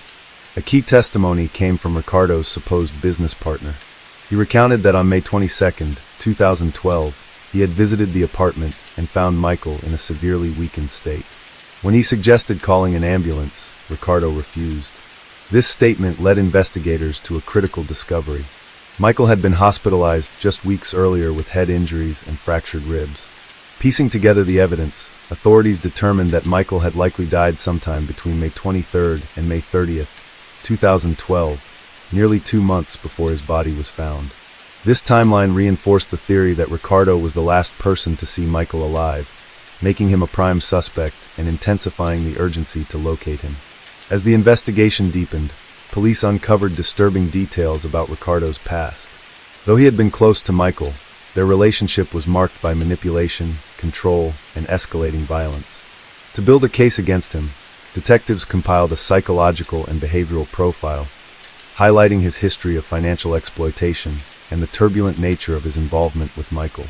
Given the seriousness of the case, Sussex police launched a major operation, Operation Diary, dedicating extensive resources to track him down. For over a year, Ricardo's face appeared across media outlets and crime watch programs. Authorities described him as approximately 35 years old, of slim build with olive-toned skin. Reports suggested he was last seen in Brighton in mid-May and could have altered his appearance, possibly growing a beard or disguising himself. He was known for his South African accent and history of using false identities. As the case gained international attention, the search extended beyond the UK. Given his past ties to South Africa and New Zealand, multiple law enforcement agencies collaborated to locate him. Media outlets gave him various nicknames. While a South African newspaper dubbed him the cunning escapist, London tabloids branded him New Zealand's most wanted, as he was the only one of 55 fugitives in Waikato who had evaded capture in over a decade. To encourage public assistance, authorities offered a $6,000 reward for information leading to his arrest. Leads began trickling in. A crucial piece of evidence emerged from surveillance footage recorded in July 2012 showing Ricardo in a Southampton shopping center. This confirmed that he had not left the UK and was still actively evading authorities. Despite these clues, he remained elusive. The urgency to capture him intensified in April 2013 when forensic experts released the final autopsy results. The medical examiner ruled Michael's death a homicide, confirming that blunt force trauma to the chest was the cause. With this revelation, Ricardo was officially named the prime suspect, prompting law enforcement to ramp up their efforts. The manhunt finally ended on May 9, 2013, when Ricardo was located and arrested following an altercation at a residence in Southampton. Despite his attempts to conceal his identity, authorities confirmed his true background and took him into custody. Following his arrest, Ricardo was transferred to Brighton, where Sussex's major crime unit began their interrogations, determined to unravel the full story behind Michael's tragic death. Despite the mounting evidence against him, Ricardo maintained that he was not in the city at the time of the crime. In an emotional statement, Michael's family expressed both their anguish and relief. While knowing that the person believed to be responsible was behind bars provided some closure, they struggled to understand what had truly led to Michael's tragic end. Now, investigators turned their focus to uncovering the motive behind the crime. As detectives delved deeper, they confirmed that Ricardo and Michael's relationship had evolved into a toxic dynamic riddled with manipulation and abuse. From the start, Ricardo had relied entirely on Michael for financial support, claiming he had no job or income. Under the guise of being a caregiver, he gradually drained Michael's savings, taking advantage of his generosity. Along with two associates, Ricardo convinced Michael to invest nearly all his money into a business that failed almost immediately. With his bank account nearly empty, financial strain may have been the breaking point. Witnesses recalled seeing Michael in distress during the time frame in which his death was believed to have occurred. This discovery raised significant concerns. It suggested that Ricardo had intentionally denied Michael the care he needed, possibly sealing his fate. Further investigation uncovered a crucial contradiction in Ricardo's alibi. Phone records proved he had, in fact, been in Brighton at the time of Michael's death, despite his earlier claims. Additionally, police found messages he had sent shortly after Michael's body was discovered, in which he feigned concern over his absence. This appeared to be an attempt to establish an alibi and divert suspicion away from himself. With mounting evidence, Ricardo was officially charged with murder and grievous bodily harm. His trial began in September 2013. During the trial, prosecutors painted Ricardo as a master manipulator, a man who had built his life on deception, using false identities to evade justice. They argued that Michael, a vulnerable and trusting individual, had fallen victim to Ricardo's calculated schemes. The prosecution maintained that once Michael's financial resources were depleted, Ricardo saw no further use for him and callously ended his life, leaving his body to decay for weeks. The jury was also presented with evidence of Ricardo's actions after the crime. Following Michael's death, he had sent text messages in an apparent effort to create a false narrative, pretending to be concerned about his well-being. The prosecution asserted that this was a deliberate ploy to cover his tracks, motivated by his fear of being exposed, not just for the crime, but also due to his illegal immigration status. When it was Ricardo's turn to testify, he attempted to steer the focus elsewhere. He spoke at length about his past, detailing his reasons for fleeing South Africa and claiming that returning would put his life at risk. Though he reiterated that Ricardo was not his real name, he once again refused to disclose his true identity. Regarding Michael, Ricardo portrayed himself as a devoted companion who had shared an emotional bond with the older man. He claimed that Michael had been aware of his troubled past, even offering to marry him so that he could remain in the UK legally. He also insisted that Michael had financially supported him, not out of manipulation, but out of genuine care, even providing money for him to send to his family abroad. When addressing the circumstances of Michael's death, Ricardo put forth an entirely different version of events. According to his testimony, on May 29, 2012, he had gone for a walk along the beach. Upon returning home, he claimed to have found Michael hanging from the staircase railing. In an emotional recounting, he described the moment as devastating, insisting that he had desperately tried to revive him, but found no pulse.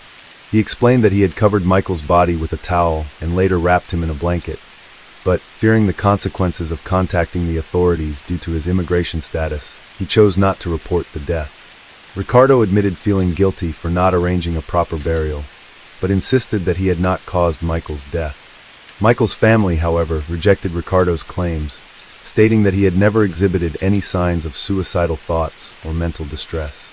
The prosecution also dismantled Ricardo's version of events, citing forensic evidence that ruled out suicide. The autopsy report had confirmed that Michael died from blunt force trauma to the chest, not from asphyxiation. The jury deliberated on December 9, 2013, weighing Ricardo's role in the crime. After several hours of discussion, they reached a verdict. Ricardo Pisano, now 37 years old, was found not guilty of murder, but was convicted of manslaughter, grievous bodily harm, and preventing a lawful burial. 1 week later, on December 16, 2013, the court sentenced Ricardo to 18.5 years in prison. In his final remarks, The judge emphasized the disturbing nature of Ricardo's actions, describing Michael as a victim of sustained manipulation, financial exploitation, and ultimately violence. He condemned Ricardo's callous treatment of the man who had supported him, stating that leaving Michael's body to decay only added to the cruelty of his crime. The lead prosecutor in the case fully supported the sentence, echoing the judge's condemnation of Ricardo's actions. He emphasized that what made the crime particularly heinous was not just the financial and emotional exploitation of Michael, but the utter disregard Ricardo showed for him in death, leaving his body to decay in his own home, abandoned and forgotten. For Michael's sister, Mary, the verdict brought a sense of justice, but it could never be enough to compensate for the horror of what had happened. She described Ricardo as a despicable and ruthless individual, incapable of remorse. Though relieved that he would spend years behind bars, she and her husband, Sam, felt a deep responsibility to speak out. They decided to share their experience publicly, hoping that their story might prevent others from falling into similar situations. Their message became a call to action, urging those in abusive relationships to seek help before it was too late. Mary stressed that no one should suffer in silence and encouraged people to reach out to their loved ones for support.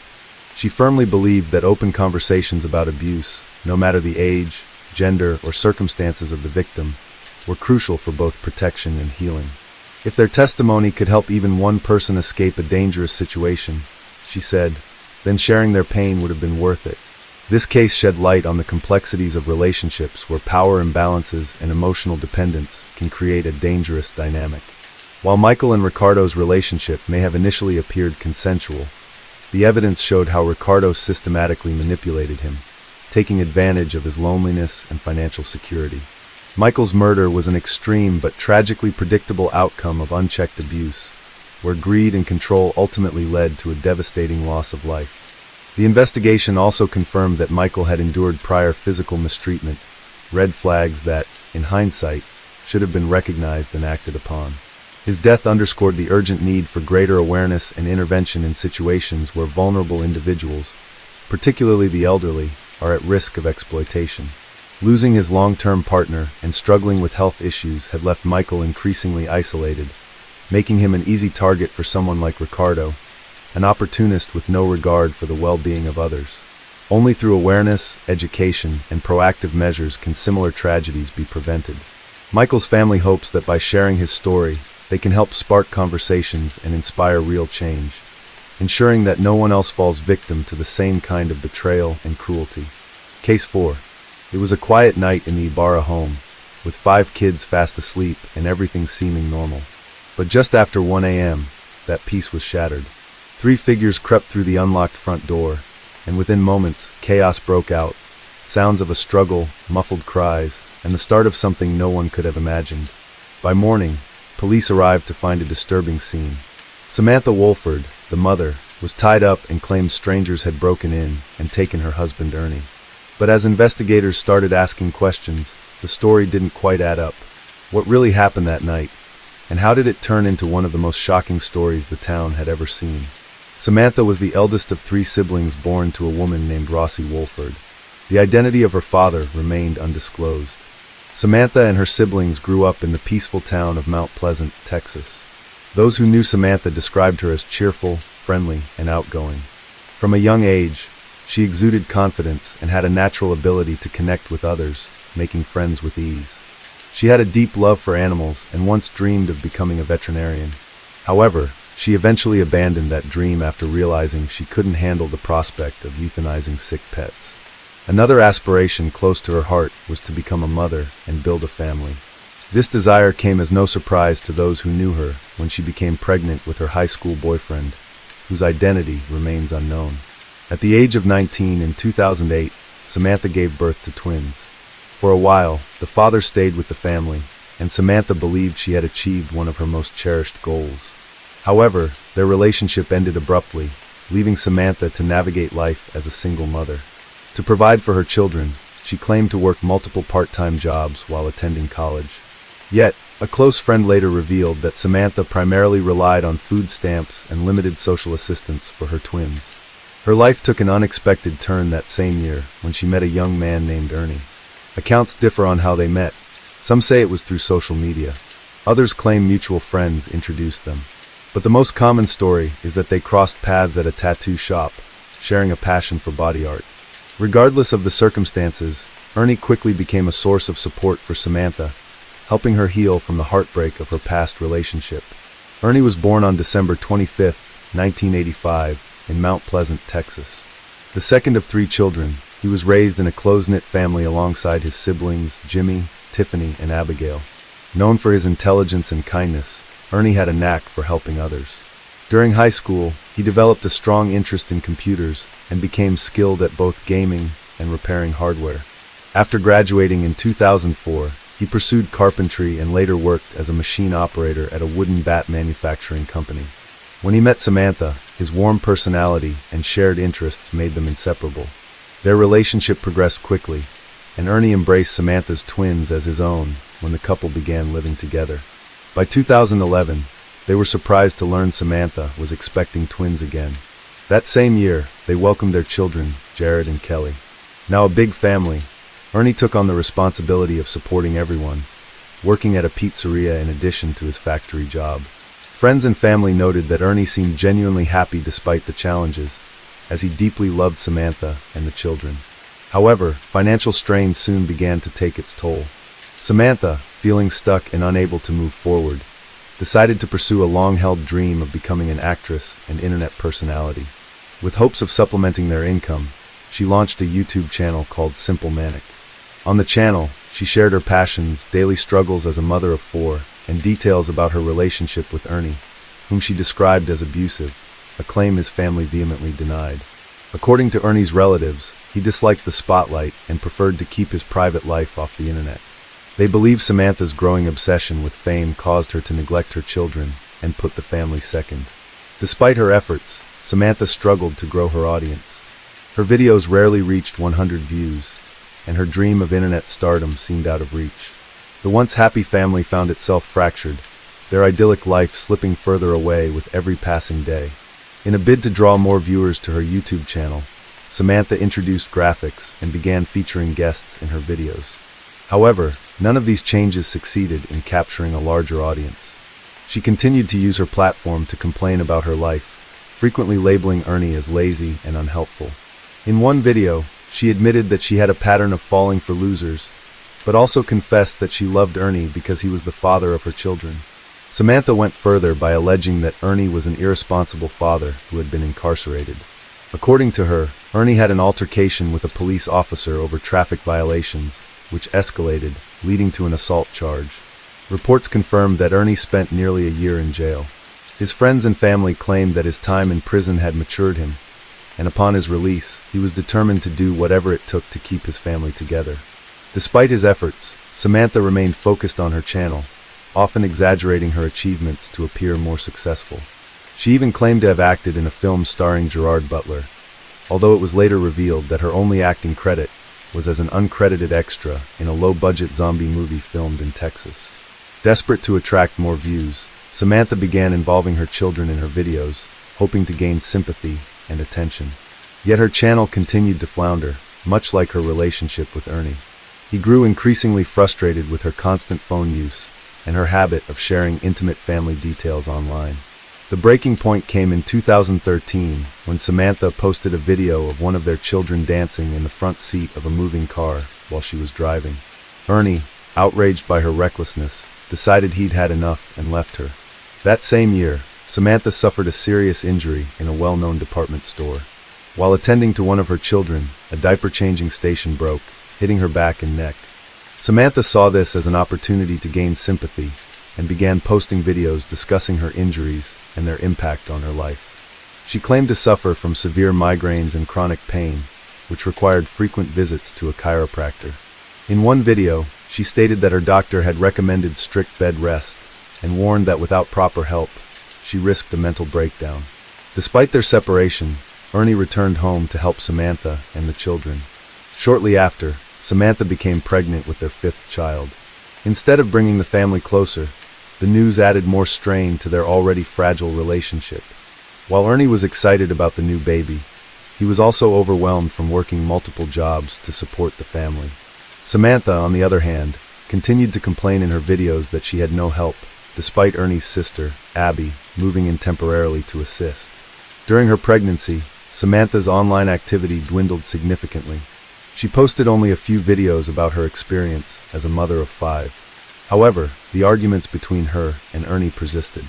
Samantha resented Ernie's love for video games, especially when his online avatar married the character of another player, a situation that fueled her frustration. Ernie, in turn, disliked Samantha's obsession with her phone, which he felt led her to neglect their home and children. In 2014, in an attempt to mend their relationship, Ernie proposed to Samantha, and the couple tied the knot in a small private ceremony. While the wedding brought temporary harmony, their underlying issues quickly resurfaced. Samantha later confided in Abby that she and Ernie had a heated argument the previous night over his supposed laziness. According to Samantha, Ernie became so angry that he physically assaulted her, even showing Abby bruises as evidence. Abby, shocked and skeptical, found it hard to reconcile Samantha's claims with her brother's usually mild-mannered nature. When Abby shared the story with other family members, they too doubted Samantha's account, believing it to be a misunderstanding.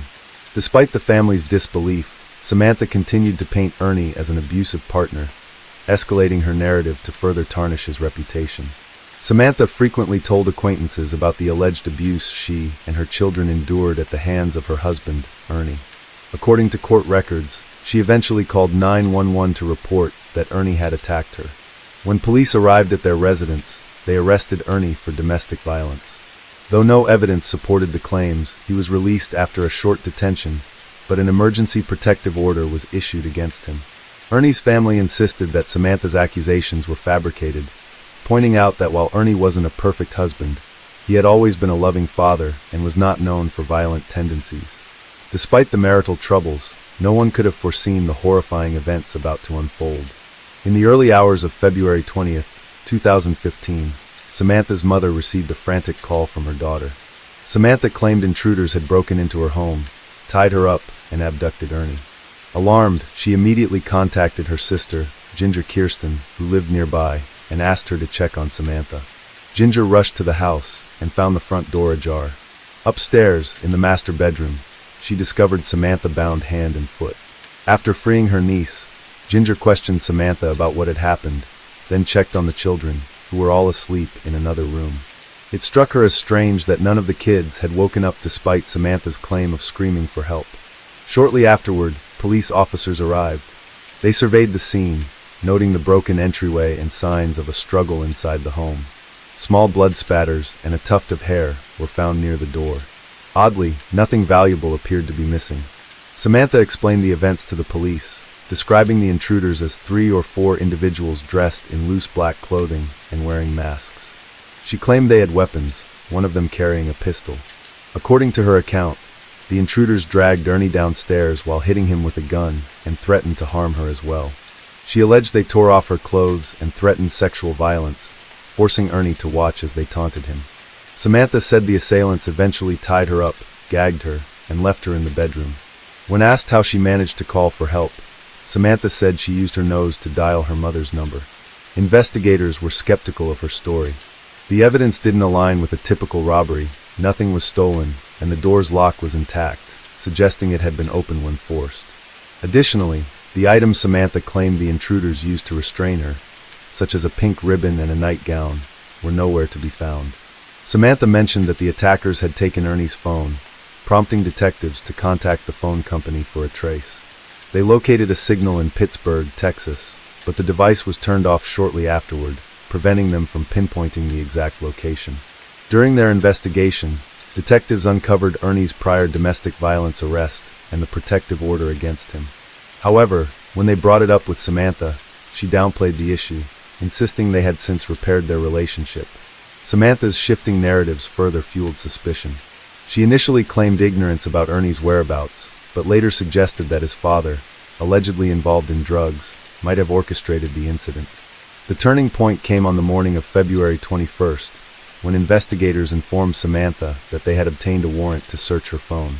They pressed her about events leading up to Ernie's disappearance. Realizing the police didn't believe her story, Samantha admitted to visiting a friend in the hospital on February 19th, where she had spoken about the alleged abuse she faced.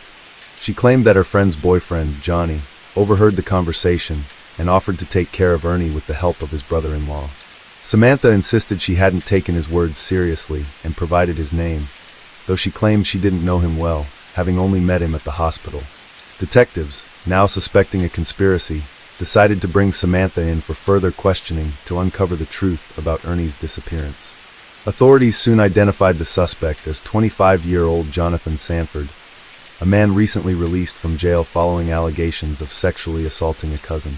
During his school years, Jonathan had earned a reputation as a bully, showing no remorse for his misdeeds. While interrogating Samantha, she revealed that Jonathan had messaged her after their encounter at the hospital.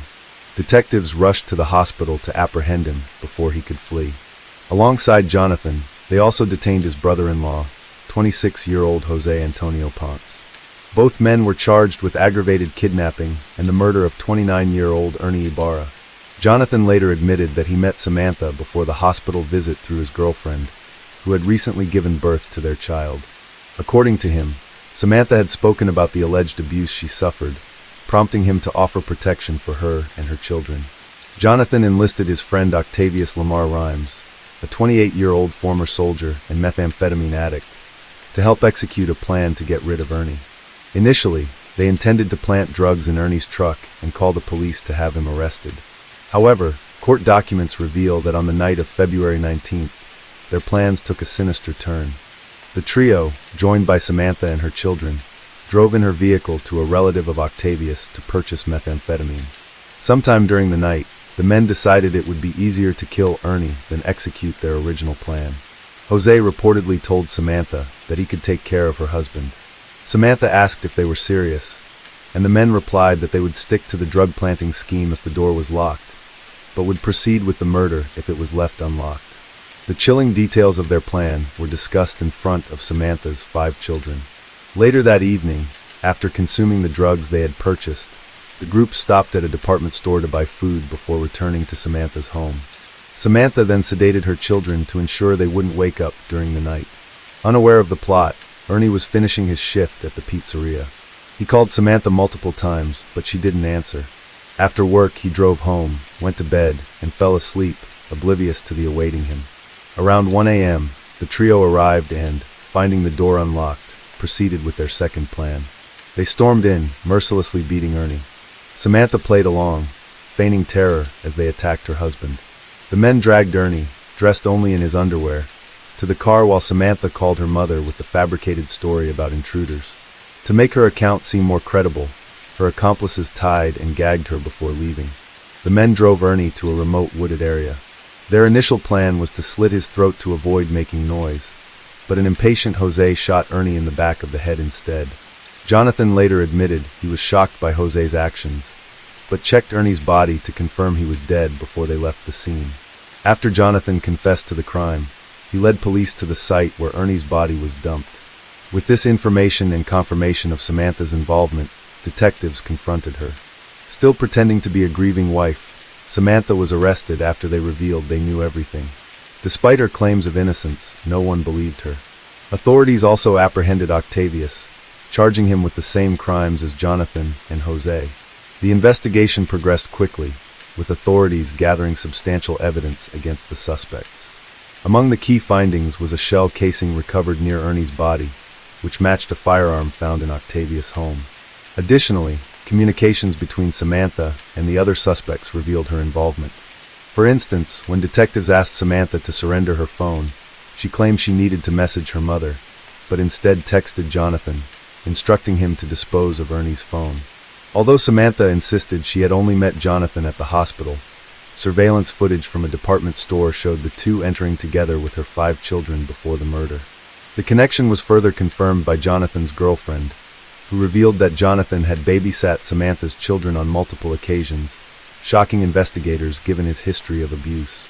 In April 2016, Jonathan Sanford and Jose Ponce pleaded guilty to all charges. Their testimonies detailed Samantha's role in orchestrating the plot, sealing her fate. Each of the perpetrators received sentences of 50 years for each charge, to be served concurrently. According to the court's ruling, neither Jonathan Sanford nor Jose Ponce will be eligible for parole until they have served at least half of their sentence, which amounts to 25 years. Octavius faced his first trial in June 2016, during which he was sentenced to 23 years in prison for aggravated kidnapping. In December of the same year, he was found guilty of murder and received an additional 75-year sentence, to be served consecutively with his previous sentence, bringing his total to 98 years. As for Samantha, she was first tried for the aggravated kidnapping of her husband.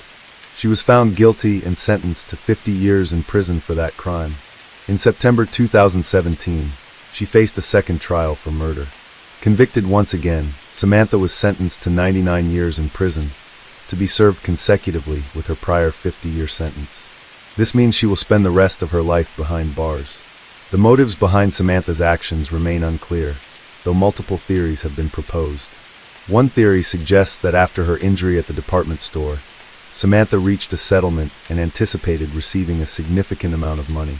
Divorces, being time-consuming, may have prompted her to seek a quicker resolution to her marriage to avoid splitting the settlement with Ernie. Allegedly, she promised the three men who carried out the crime a share of the money as payment for their involvement. Another theory speculates that Samantha sought notoriety as a grieving widow left to care for 5 children alone. Supporters of this hypothesis argue that her obsession with fame drove her to orchestrate the crime, believing that portraying herself as the victim of a heinous tragedy would garner public sympathy and attention. In one of her videos, Samantha once remarked that what psychopaths want most is to be remembered. However, police and Ernie's family believe the true motive was that Samantha discovered Ernie planned to file for divorce and seek full custody of their children. After the tragedy, the children were placed under the care of their paternal relatives. Regardless of her reasons, Samantha made the calculated decision to conspire in the murder of her children's father, ensuring they would grow up not only without him but also without her, as she now faces life imprisonment. In the end, Samantha achieved the notoriety she had long sought, but for all the wrong reasons.